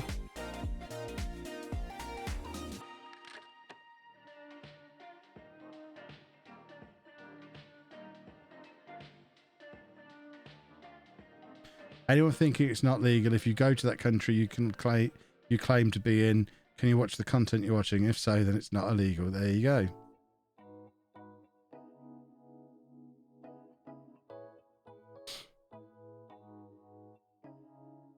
And let's face it, football clubs wouldn't go to the expense and the effort of streaming every game and having all of the commentators and the pre-match shows and all kinds of stuff. They wouldn't do that if they thought it was only going to be the few number of fans who were watching their Championship or League One football in other countries who were watching. They know full well the vast majority of their viewers are watching in the UK on a VPN. They know what's going on. So who's using NordVPN to say they're in the UK? Well, let's say if I feel like I am being set up for all the different angles of sales pitch here. Let's say you're in America and you want to watch something that's only on UK Netflix. You can then pretend you're in the UK. Or if you want to watch iPlayer, say you go on holiday, you're off in Benidorm having the time of your life, and you want to watch EastEnders on iPlayer. Have you ever tried to do that? Can't do it. You have to be in the UK to watch iPlayer. So you can use a VPN to say you're in the UK. Bob's your uncle. Boom shakalaka.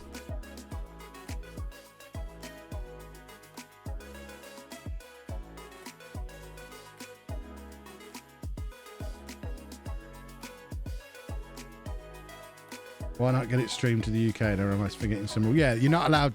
They're not allowed to show football matches in the UK between 3 o'clock and 5:15 on a Saturday, because it's an outdated rule from a gazillion years ago to encourage fans to actually go to football matches.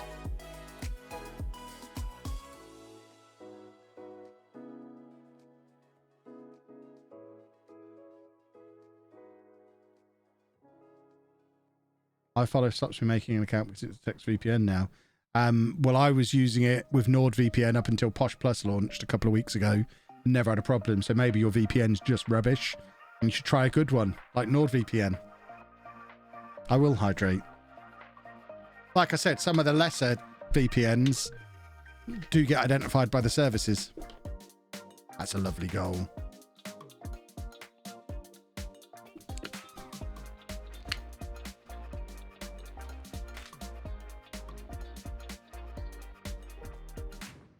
Posture check. Oh, yeah. Oh, yeah. Oh, that's a nice posture check. Oh, yeah. Will I be playing Pokemon Legends Arceus when it comes out? Yes, I will. Not on stream, but I'll definitely play it. I've been playing a lot of Pokemon lately. Who scored? Okoronkwo. It was a stunner. I live in the EU, love getting all the 3 PM football on TV. Almost too much to watch. Might have to buy a second screen. Yeah, that's why we need VPNs around these parts.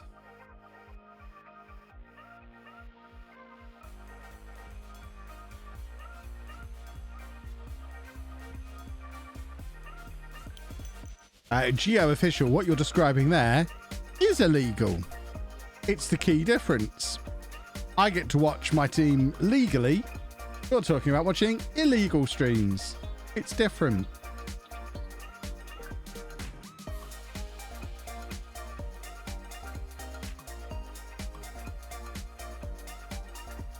Can I sign Troy Parrott so Dave can have some biscuits? I mean, probably not while we're still in the conference. We'll work on it, though. As we move up the leagues, maybe.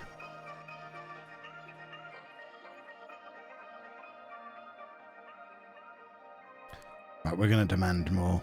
We need another goal. Please and thank you.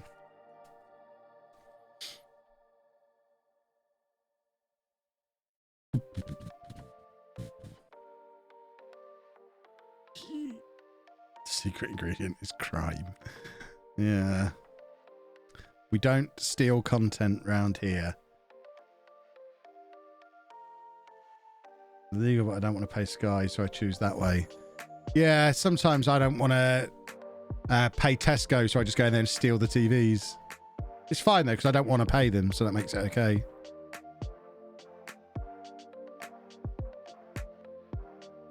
Yikes.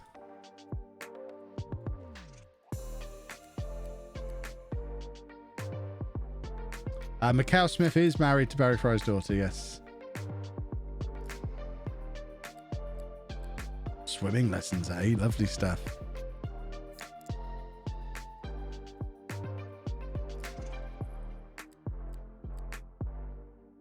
You can scan a donut and mark it as a carrot in Tesco.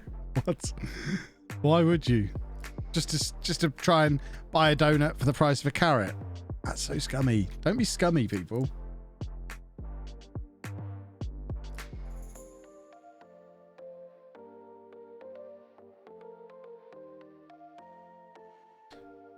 When you think of the prices you need to pay to watch it through Sky, streaming is the way forward. When you think of how much cars cost to buy, stealing them's the way forward.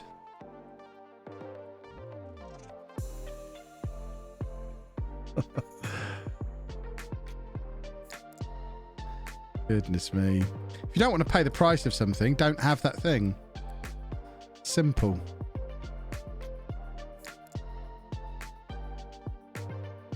And we're getting absolutely battered here.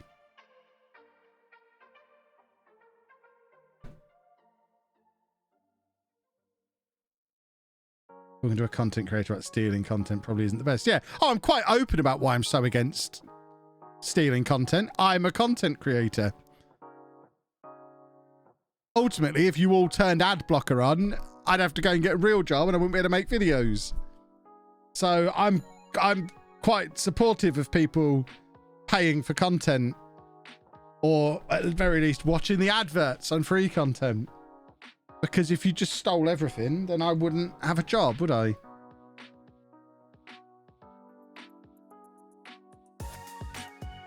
Anna is telling me there's someone at the door. I don't know why she's not answering the door, but one moment.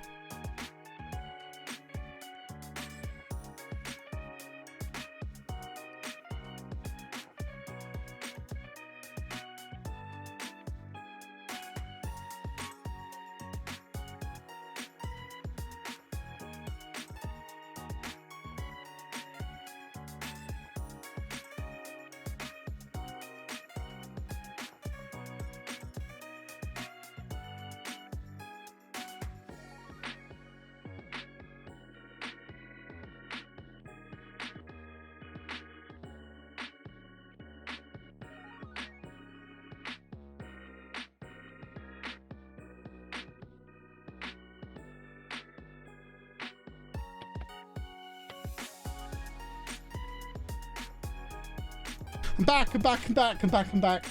I don't know where Anna is.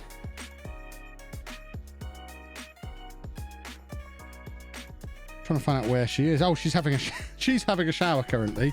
Got the notification through to her phone. The doorbell was ringing. I couldn't hear it because I was next to it.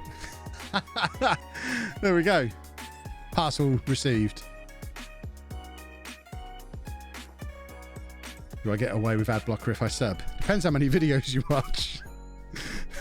If you're watching hundreds of videos a month, no!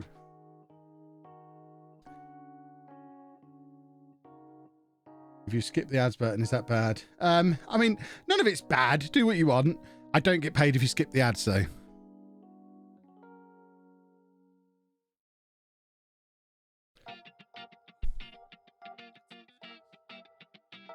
Neko Writing, thank you very much for the gifted sub. Much appreciated. Right. Why is my watch is going nuts? I don't know what's going on. Is this Anna constantly ringing me, or is something else going on?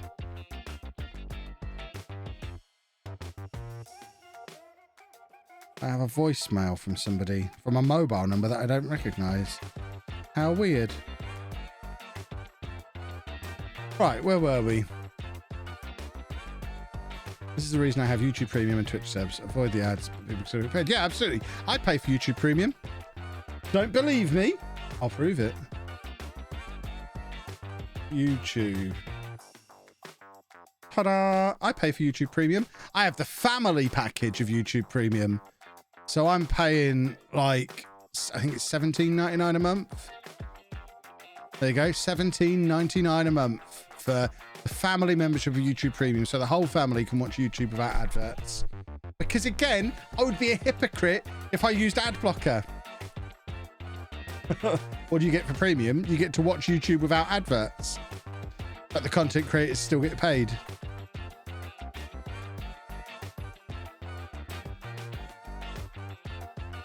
Have you seen what the ref did in AFCON? I haven't. Or in NordVPN calling to tell you how well you've done advertising this afternoon. I mean, we have gone quite heavy on NordVPN, bearing in mind they're sponsoring tomorrow's video as well. So if you watch the streams and the videos, you've had the NordVPN hard sell twice today, led by you lot both times, and then you've got a NordVPN advert in tomorrow's Schalke video.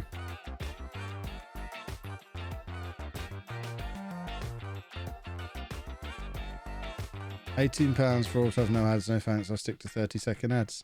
Yeah, well, that's each to their own, isn't it?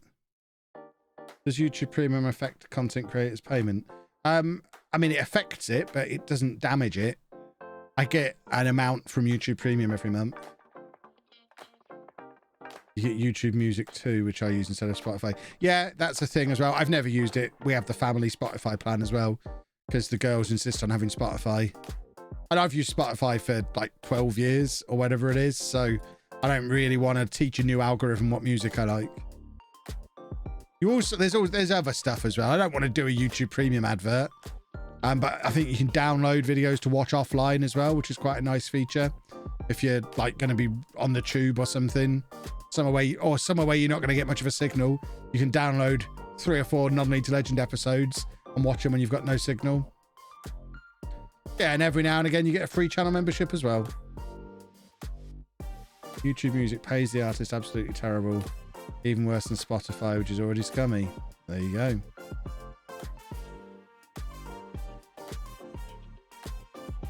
Mobile app still plays audio when you minimize the app too. Yeah, that's true.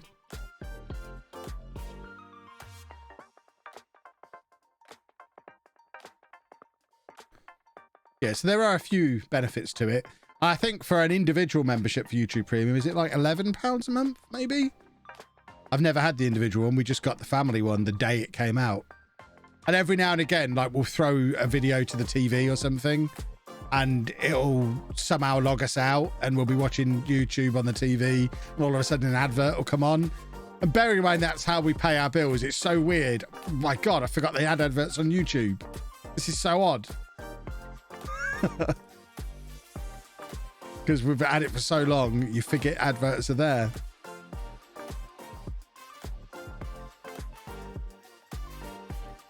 There are too many streaming services. Netflix, Prime. So how can there be too many?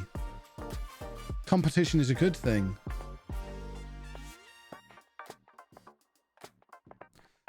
We're not a million miles away from me not needing any kind of TV service.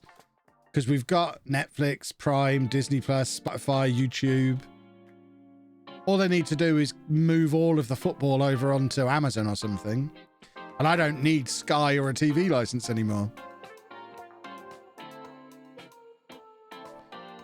It'd be perfect.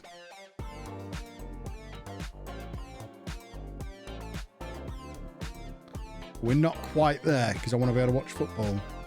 Have I got Discovery Plus? Isn't that part of Disney Plus? In fact, I think we got Discovery Plus for the Olympics. I think we've probably cancelled it. I think we just got a month. That's where all the Olympics was, wasn't it?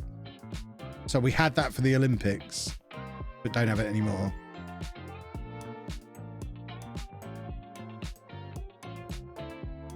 You need a license if you're streaming live events. Not if you're watching them on Amazon, surely.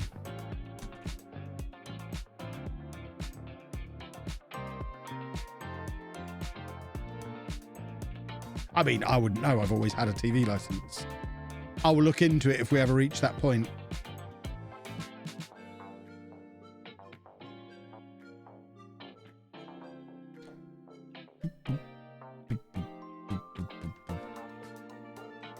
How's the weather? Cold, really cold. I just took delivery of a couple of parcels and it's really cold out there. But there is no traffic on the roads, which is nice. Not even Andy's school bus today because he's off school because his whole class has got COVID. And he's probably got it too, but we can't test him, so we'll never know. TV license is only required if watching BBC live shows or watching catch up when the device is plugged in. There we go.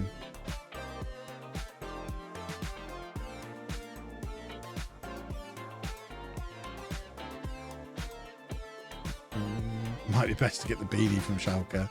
Maybe.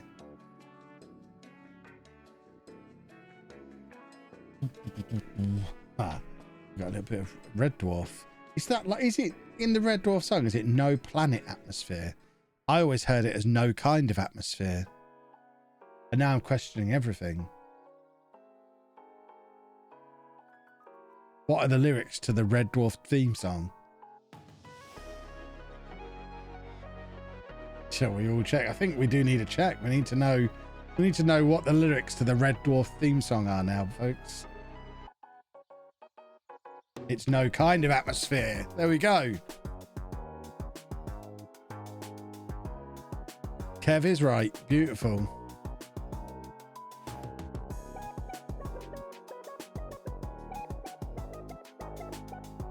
Definitely no kind. It's etched in my brain.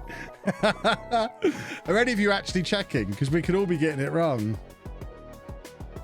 There you go. Now we've got the full lyrics. Buddhist punk, I'm sorry that we've ruined you there. But you had me questioning everything. Imagine making videos in a beanie. Yeah, I mean, if I'm indoors, why would I wear a woolly hat?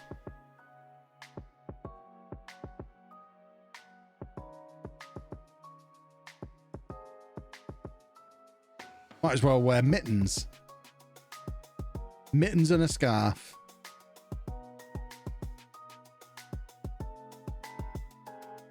Handed back my Red Dwarf fan card. Oh no. What have we done?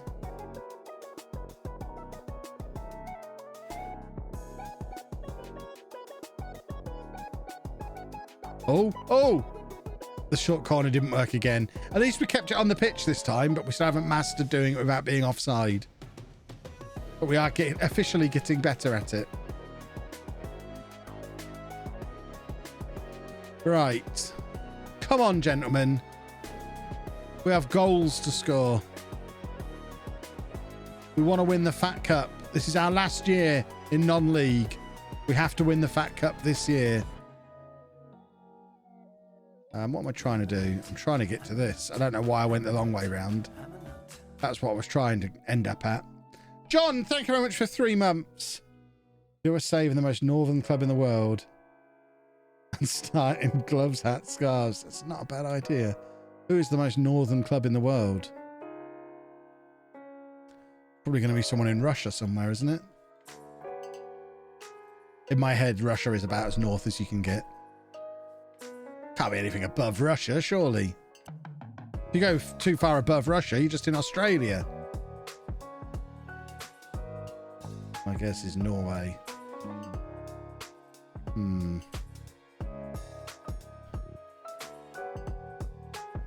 Zealand did a video about it. I mean, he does some boring videos, doesn't he, that boy? He needs to get a life.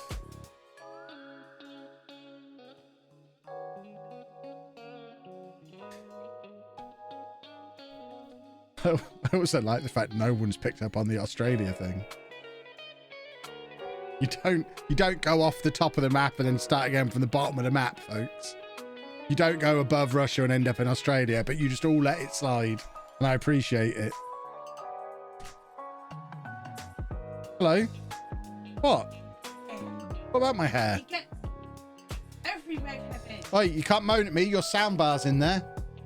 I don't care. You do care. Hair everywhere. I had to trim my moustache this morning. It was getting in my mouth. I need to shave the beard properly. Are you going to clean it up afterwards? Yeah, like I always do. Yeah, so I've just been in there, put bumps of his beard. You didn't get any of my beard because I haven't touched my beard. Well, you got a little bit of moustache trimmings. And your pant packages go in the bin. Well, do they though? T-shirt packages go in the bin. We've got the TV bracket for the bedroom as well. Got so many things.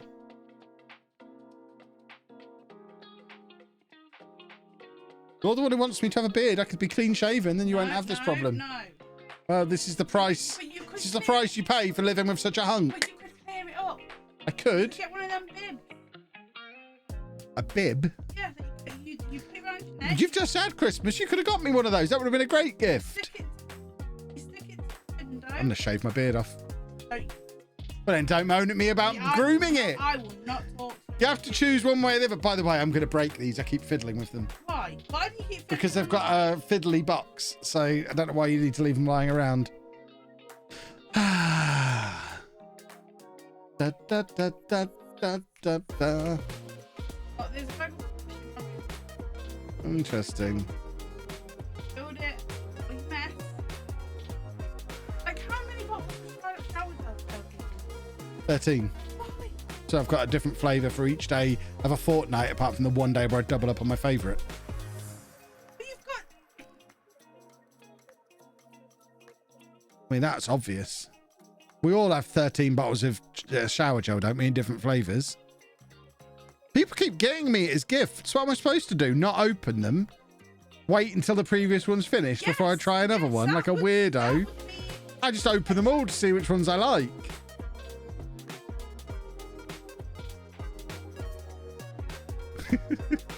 You're the one who keeps buying me shower gel.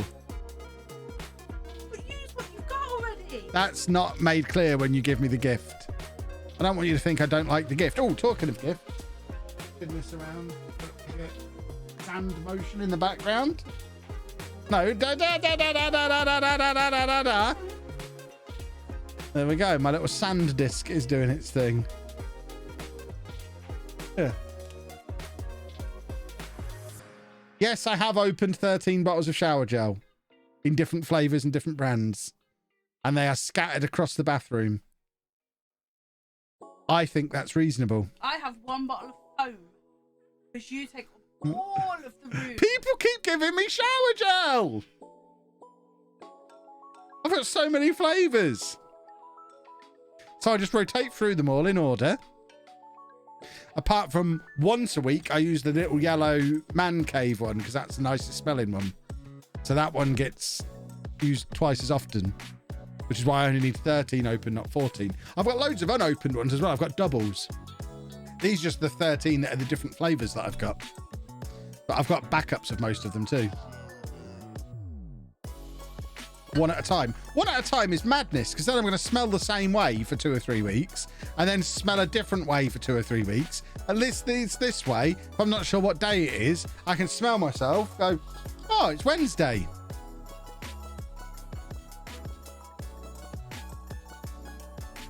don't understand you people.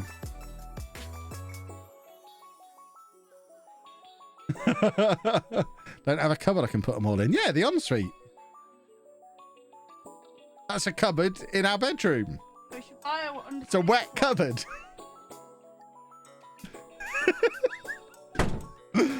There's one cupboard where I keep all my clothes, and the next cupboard along I keep all my shower gels in.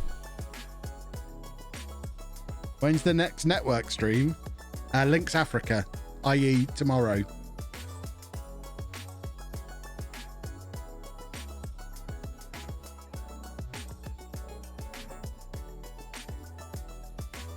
Imagine how much more shower gel you get for selling a PO box. That'd be brilliant.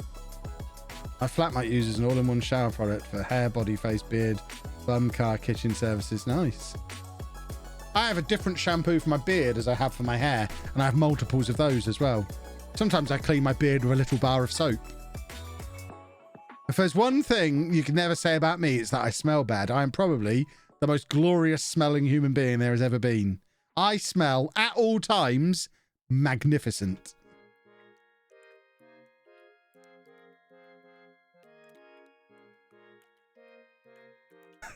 How the YouTuber lives. I wish this was a YouTuber thing. I've always been like this. I've just always smelt good. Can't help myself.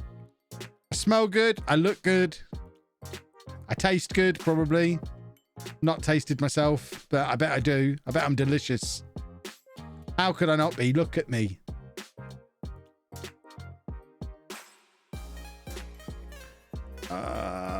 We are just really shuffling everything around there, but that looks about right.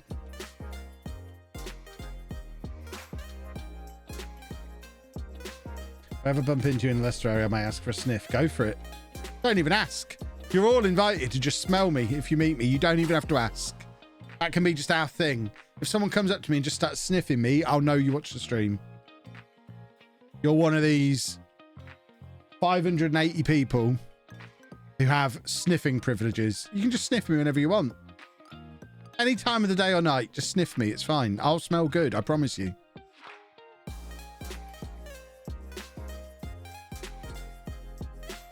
Do you eat ribs? Because that requires a shower after eating with a beard.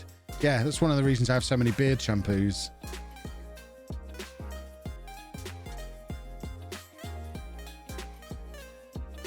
Next meetup, everyone just queues up to sniff Kev. Yeah, we'll do that. Is anyone going to EGX in Birmingham in a couple of weeks? Or whenever it is. I can't remember when it is exactly. I think tickets have just gone on sale. But you can come and sniff me there.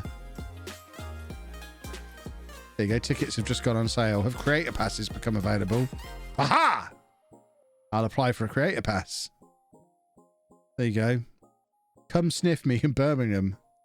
I won't be there on the Friday. I will be there Saturday and Sunday. Probably just one day, actually. I'll probably just be there on the Saturday. Unless Posh are playing. Are Posh playing that day? When is it? The 4th of March. We're away to Huddersfield. That's fine. I'll probably be there Saturday and or Sunday. So come and smell me in Birmingham.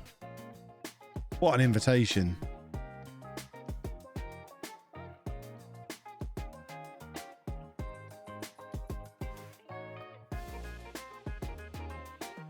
The sniffing privilege is transferable. No. I'm afraid not. I don't want to see sniffing privileges going on eBay or anything like that. Problem is the stench of Birmingham will overpower my beautiful smell. Yeah, but it's at the NEC. It's barely Birmingham. It's basically a service station on the outskirts of Birmingham.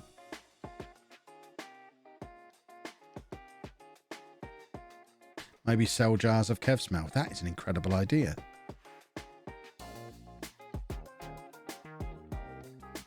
Perhaps I should sell all these used shirts that are around my office.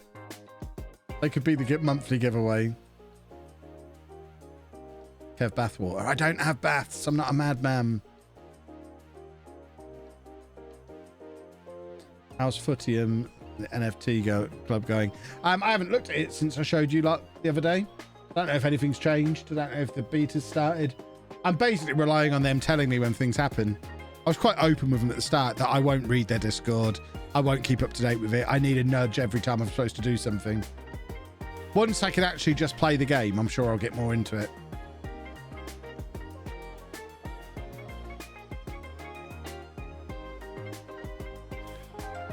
But it's a lot of waiting around for something to happen at the moment. Right. How are we doing? Somehow we've dropped back to being 14 points behind again. It's not acceptable.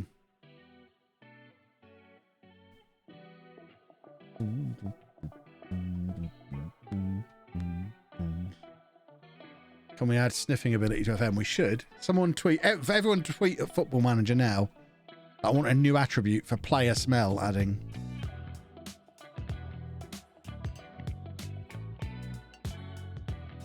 Oh, Anna's sending me more TikToks. It's just sending me never-ending tickle tockles. Have I looked at the Team of the Year for FIFA, or is that not something you're into? I haven't had a chance to. I mean, I generally don't play FIFA once Football Manager's out. I might dip back in again in the summer. When Team of the Season happens, I usually get involved then for a little bit. But I haven't looked at FIFA since Football Manager came out, I don't think. I'm watching Clate's videos for Wolves as they're finally posting on the Wolves channel. Lovely, lovely, lovely.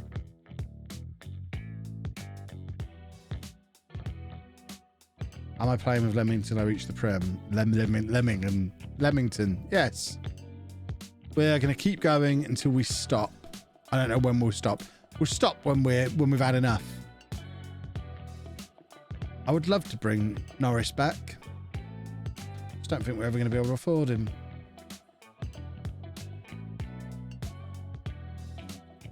10 more seasons, maybe. I don't know. I'd like to win the Champions League with them. Imagine if I win the Champions League with Leamington before I win the Champions League on Earth 1 with whoever I'm managing when I do it.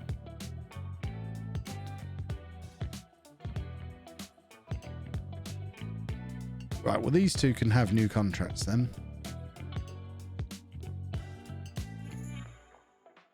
Just try and reduce the liability. There you go. So no pay rise for him. And then Conte can have a pay rise as well. Not a pay rise, a new contract. Oh, I hope he didn't hear me say pay rise. Definitely not a pay rise, just a new contract. Just a new contract, a small pay rise. A tiny pay rise. A quite small pay rise. There you go, deal, beautiful. And the rest of them can wait. And you lot aren't getting contracts. Yeah, Theodros will still be on the bench when we win the Champions League. I still won't be convinced about him. He'd have been a fringe player from the National League North. I'm like, oh, I'm still not sure. I still don't know if he's any good. I'm not going to start him, but I'll keep him on the bench. We'll give him one more year to prove himself. He's 32. He can have one more year. What the hell is this?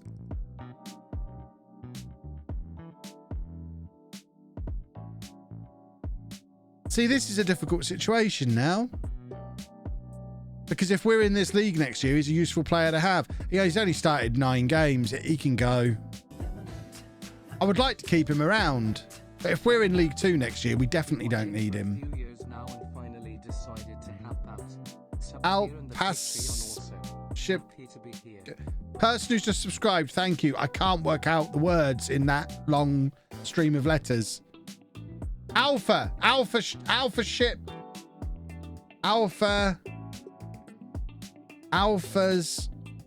ship. Alpha. Thank you. I need some capitalization in there or something so I know where the new words start. Alpha Shipass. Thank you very much.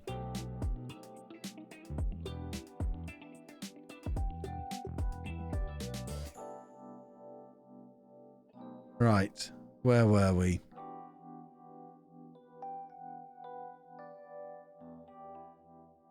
Look at there. We probably won't. You'll sub again next month and I'll have no idea how to say it. You got to be here like 3 years before I... What the flipping heck is going on here? Peterborough. Peterborough United. In for one of my boys. Get out of town. You're not having him. He's mine. Everyone's in for Occoflex. Oh, actually. See, now this makes things more complicated. Because do we sell him now? Or do we let him go for free in the summer? Because the fact that Swindon want him in League 2 suggests maybe he is good enough for League 2. Maybe we should be offering him a contract. There's 3 potential options.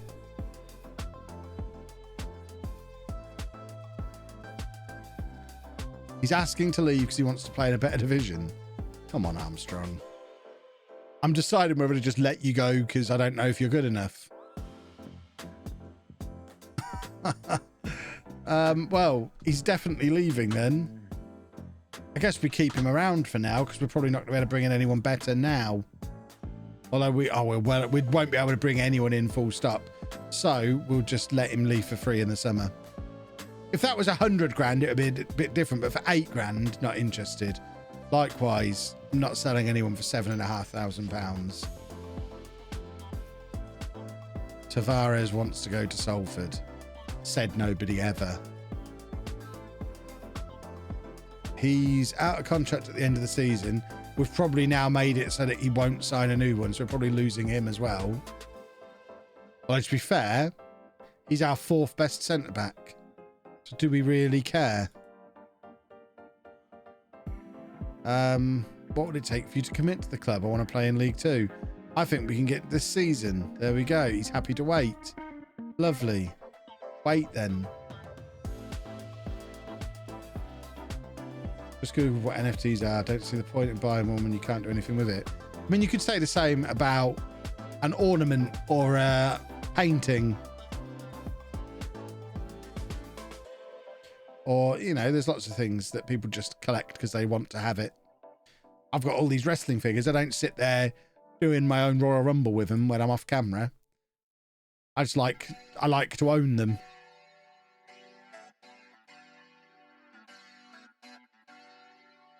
Not everything has to have a utility. Yes, I do. That's beside the point. Ever been that bored to go back to Minecraft? I don't need to be bored to go back to Minecraft. I have to be in the mood for Minecraft. I get in the mood for Minecraft for about 6 weeks, about once every 2 years. So, yeah, I doubt you'll see any Minecraft content this year.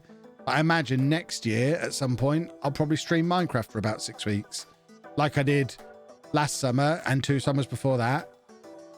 Just every now and again, I get in the mood for Minecraft. I go through cycles with games. Like I've done in the last few months, Minecraft. I then got really back into Pokemon. I then got really back into Stardew Valley. At the moment, I'm really into Total Extreme Wrestling. I'm playing that a lot at the moment. But then I'll just get bored with it and not touch it again for years. I'll move on to whatever's next.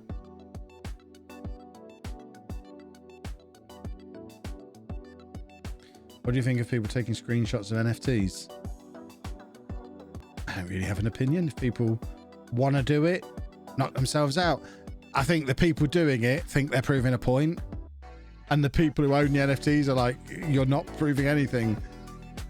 It's not the picture that I own. It's the proof that I own the picture that I own. And they're different things. It's like, I think the people doing the screenshots are probably the same people who go and see the Mona Lisa, take a picture of it on their phone and are like, hey, I basically stole it. These idiots. People are paying to get in here and I've got a picture of it on my phone. Oh, you mugs, look what I've got. And if someone did that in real life, you'd think they were a moron. And it's the same when people do it with taking screenshots of NFTs, really.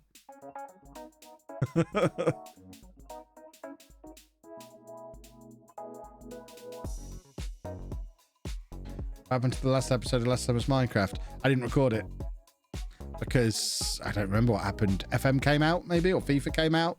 Something came out, and I just ran out of time to do it. Why is there so much hype around monkeys with cigarettes as NFTs? Because there's hype around them, and hype builds hype.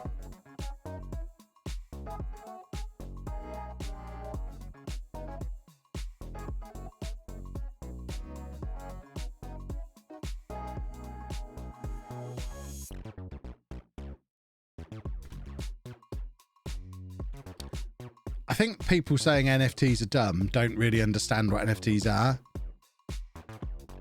I think there's a big misconception amongst people who don't really understand it, that NFTs are just JPEGs that you can pay for.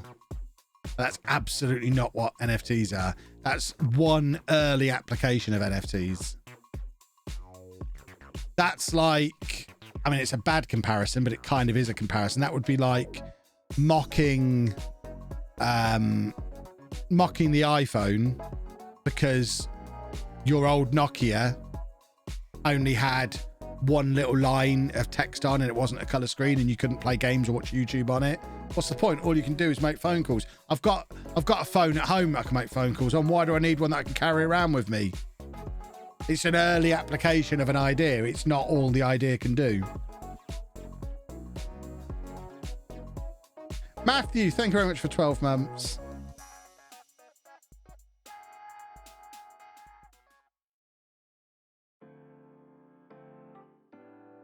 NFTs in its current form are majorly dumb. People who think its current implementation aren't dumb. The people who actually don't understand it. I don't know what you're saying there, Mike. You've confused me. But once NFTs are used for games or something other than JPEGs, I'll understand it more. Yeah, I mean, the whole idea is it's all heading towards all this metaverse stuff that's the buzzword as well, isn't it? Like, I think as much as my opinion will be considered biased because they gave me it for free, but Footium, I think, is quite an interesting idea around NFTs. The fact that I own the football club and I can sell it if I want to. And each year, my football club will produce young players who are NFTs in their own right that I can then buy and sell. I think it's quite cool, quite clever. But then I'm naturally going to be interested in it because I like trading cards and stickers and wrestling figures and pop vinyls. I'm a natural collector. It appeals to me because collecting in general appeals to me. Some people don't collect stuff and don't really get collecting and don't understand why people want to collect. And if you don't understand collecting or you're not into collecting, you're not going to be into NFTs at this stage because it's basically digital collecting.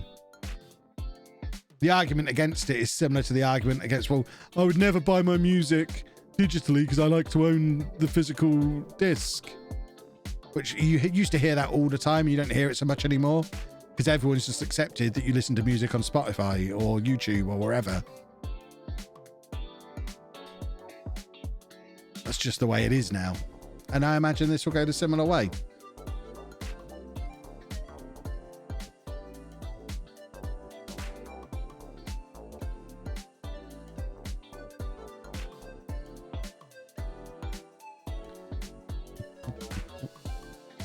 Sounds like a replacement scam for the football share trading thing. Only if it's a scam. Which, how's it a scam?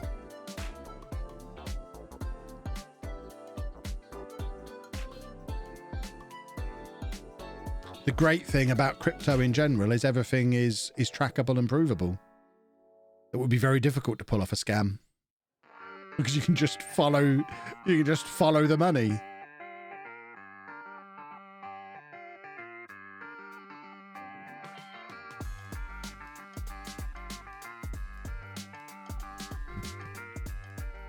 I mean, I've never bought an NFT. I'm not like this major NFT nerd. I own one because they gave me it, the Footium thing. But I'm not sitting here going the whole concept of it is dumb, because the whole concept isn't dumb. The concept is very clever. It'll be interesting to see how it gets applied in the future.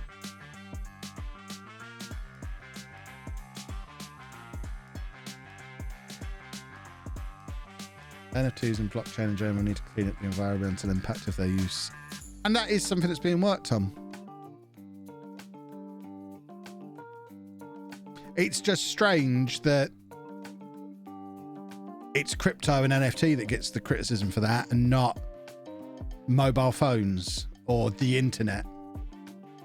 Because the environmental impact of the internet has probably been pretty significant. But because everyone understands it and uses it and enjoys it, no one cares. It's only bad because they don't understand it, don't like it, don't want it to succeed, so they find a really bad thing about it.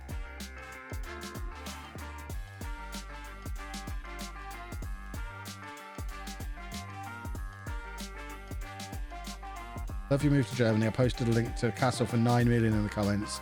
Want to move to that? So I haven't quite got 9 million though. I think my limit was 7 million, wasn't it? Cambridge want Paris Magoma. Well, they can do one. Paris Magoma is no scum.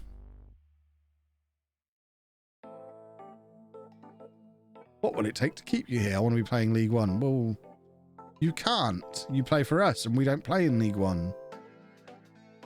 Where's the one where we have to agree a price? Reasonable amount. Reasonable amount is like 400,000. No, not 50,000. That's an absurd amount. 250, a bit too high. Oh, that's encouraging. He's put it up to 55. Let's take it down to 175 or 170 then. So we're going to have to agree at 55 because you have to agree the third time.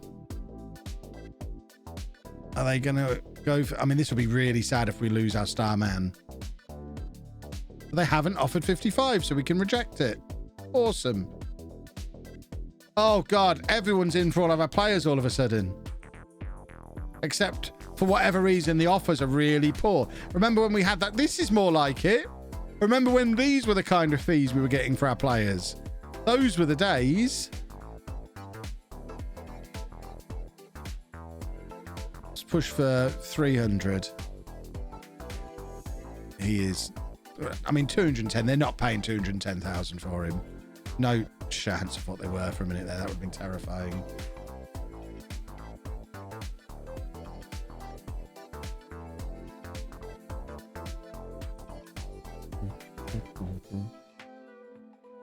Just refresh Twitter and your extra fan tweet came to the top. Extra fans. I'm not sure what that is. Did I make a tweet?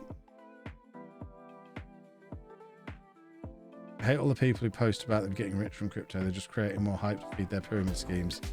Yeah, that side of it is very wangy.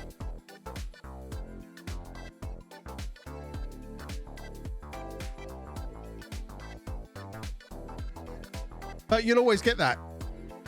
You always get people being a wang. People are just as wangy about getting rich on the stock market or getting rich in property. The fact that there's wangs getting rich at it and being wangy about it doesn't make the thing wangy. Or is owning shares wangy? Is owning property wangy? Is owning collectors like a collectible watch wangy? That is wangy. But just because wangs do it doesn't mean the activity itself is wangy. No one's getting Magoma for less than the price. I never see the phrase "to the moon" again, I'll be happy.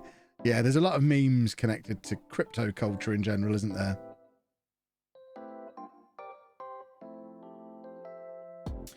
Half my friends bought into the GameStop thing, including one buying 8K. See, I'm not one for meme investing or even day trading type stuff. I am just a nice, boring, long-term investor.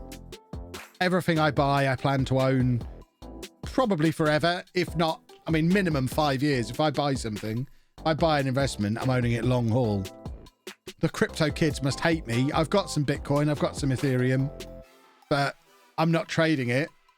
I buy a little bit every month and I'll just keep it for a long time. I don't care if it goes up or down in the meantime. It's really just there as a just in case.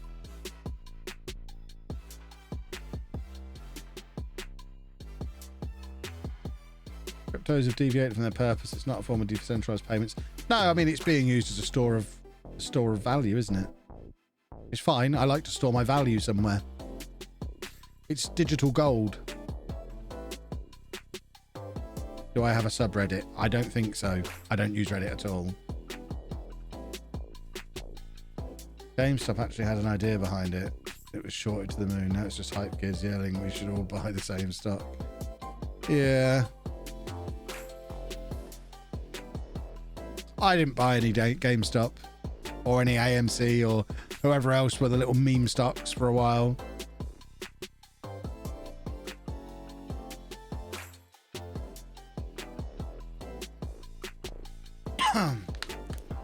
Would you have room to have a wax warmer in your office to make a room? No.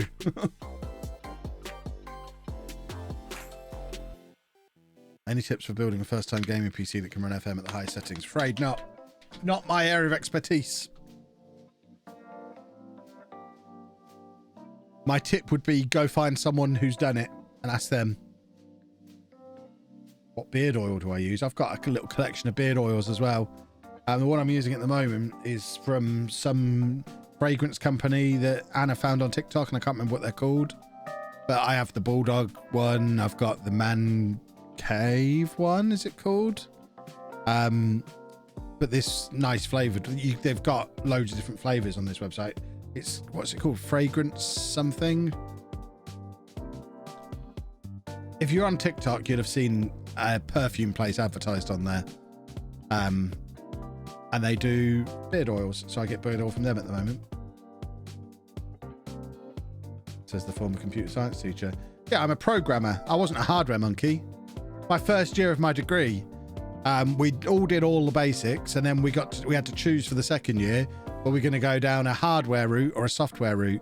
And we referred to the poo slingers who did hardware as the hardware monkeys, while we went and did programming.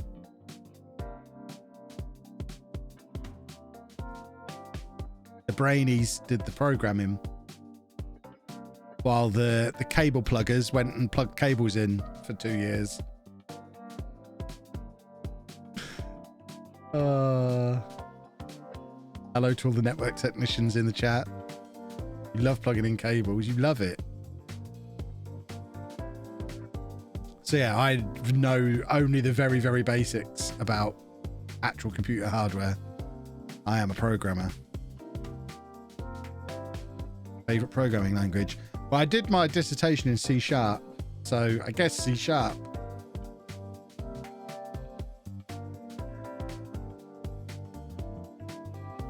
As an IT technician, great offense has been taken. You'll be fine. Turn it off and on again, you'll be fine. As a programmer myself, hardware work is just too complicated for me, like real low-level hardware, like building chips and such. Yeah, it's hardware monkey work. Network management is just getting coffee while your server updates. Changed my mind. No, because occasionally you have to crawl on the floor and plug something else in. As an IT tech, I get paid to watch you. Hooray! My uni housemate does coding and programming, and I don't envy him at all.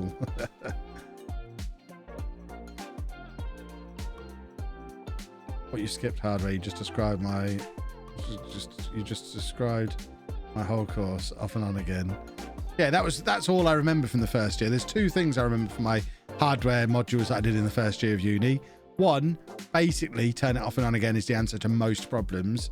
And two, the lecturer is a scumbag who penalised me for being colourblind because I dropped marks on our computer building assessment because I got coloured cables the wrong way around.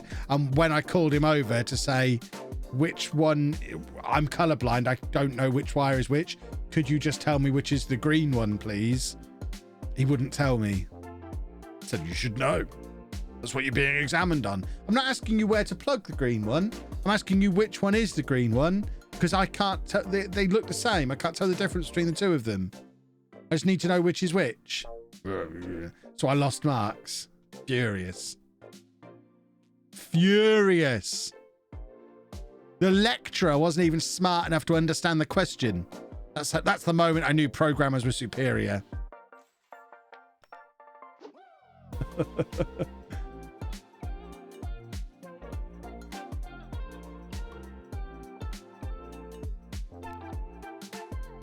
Right, come on. Let's do another football. We've got 10 minutes left. We need something football manager related for Chris to put in the video. It'll be fine. So yeah, that was the one module of the whole 3 years of uni where Sheepdog got a better grade than me. Furious.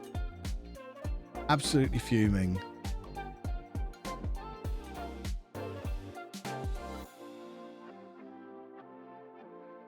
So you're lumping people who do electrical engineering and design boards in with people who plug in cables for a living. I mean, it all sounds like hardware monkey work to me. It's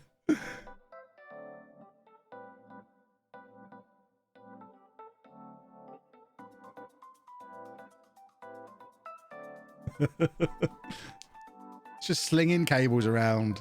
We occasionally used to peep through the door. It was like looking into a zoo. They weren't even sat down. They were all kind of moving about and carrying things, and all looked a little bit too much like manual labor to us as the programmers.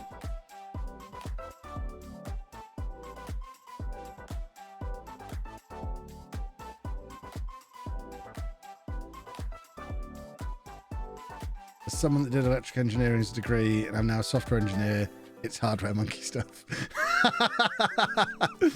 Excellent. I mean, none of this means I have any idea how to do it. I just feel like if I was ever inclined to do it, I'd figure it out. I'm struggling to get the most out of my AMCs. Got any advice for them? Said you wanted FM stuff. Don't judge them based on criteria like average rating or goal contributions or anything like that. Actually watch them in the match engine, because this is why 4 Nows gets so much criticism in the network game, because every now and again Ben will check on him, see he's averaging a 6.7 and not scoring or creating, and he's like, well, he's rubbish then, you wasted money on him, didn't you? What he's not seeing is that, yeah, 4 Nows isn't necessarily having the final touch in a move, but he's involved in every move. He's often starting them. He's linking everything together. He makes everyone around him play better. He doesn't necessarily get the ratings himself, but it doesn't matter, because if you actually watch what he's doing, the team plays better when he's there. So it's probably not that you're not getting the best out of your attacking midfielders. You're maybe just not quite judging them fairly, because the match engine doesn't judge them fairly.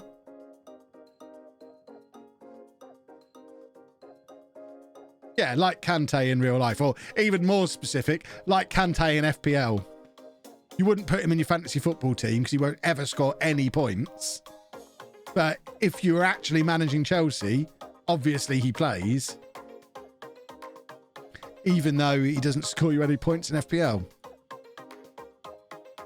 Because by that limited criteria that you're looking at, doesn't really do anything, does he? Whereas you know he is doing something. He's doing a lot. Right, Okoronkwo is shattered. So we'll take him off and shuffle everybody around. Theodros up front. What will they think of next?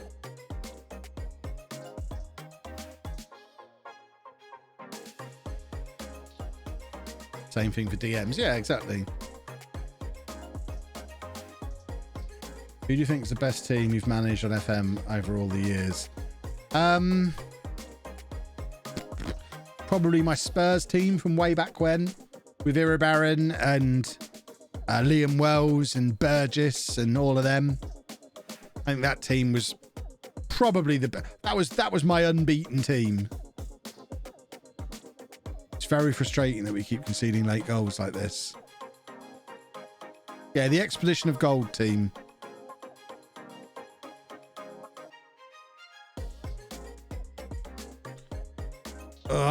We're not going to win the league, are we? We've got to rely on the playoffs again. That's what we've learnt today.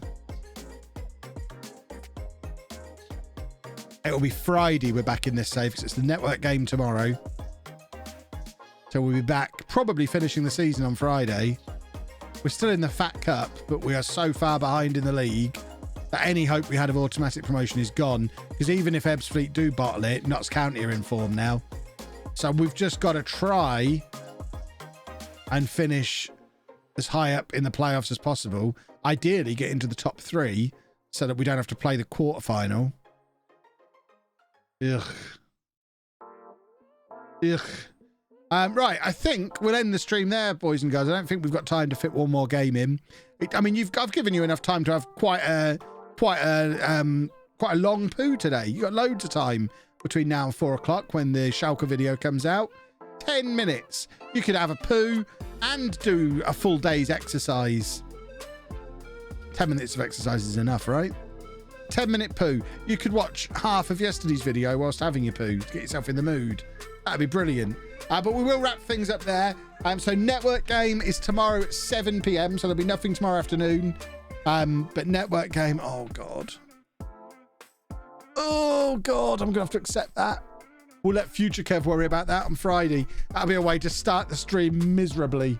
We lose Paris Magoma right at the start of the stream. Oh, we haven't got any money to replace him with either. It all gets harder from here. But network game tomorrow. Back with this save on Friday. Obviously, non-need to legend on YouTube between now and then as well. And I will see you again very soon. Toodle pip, boys and girls. Bye-bye.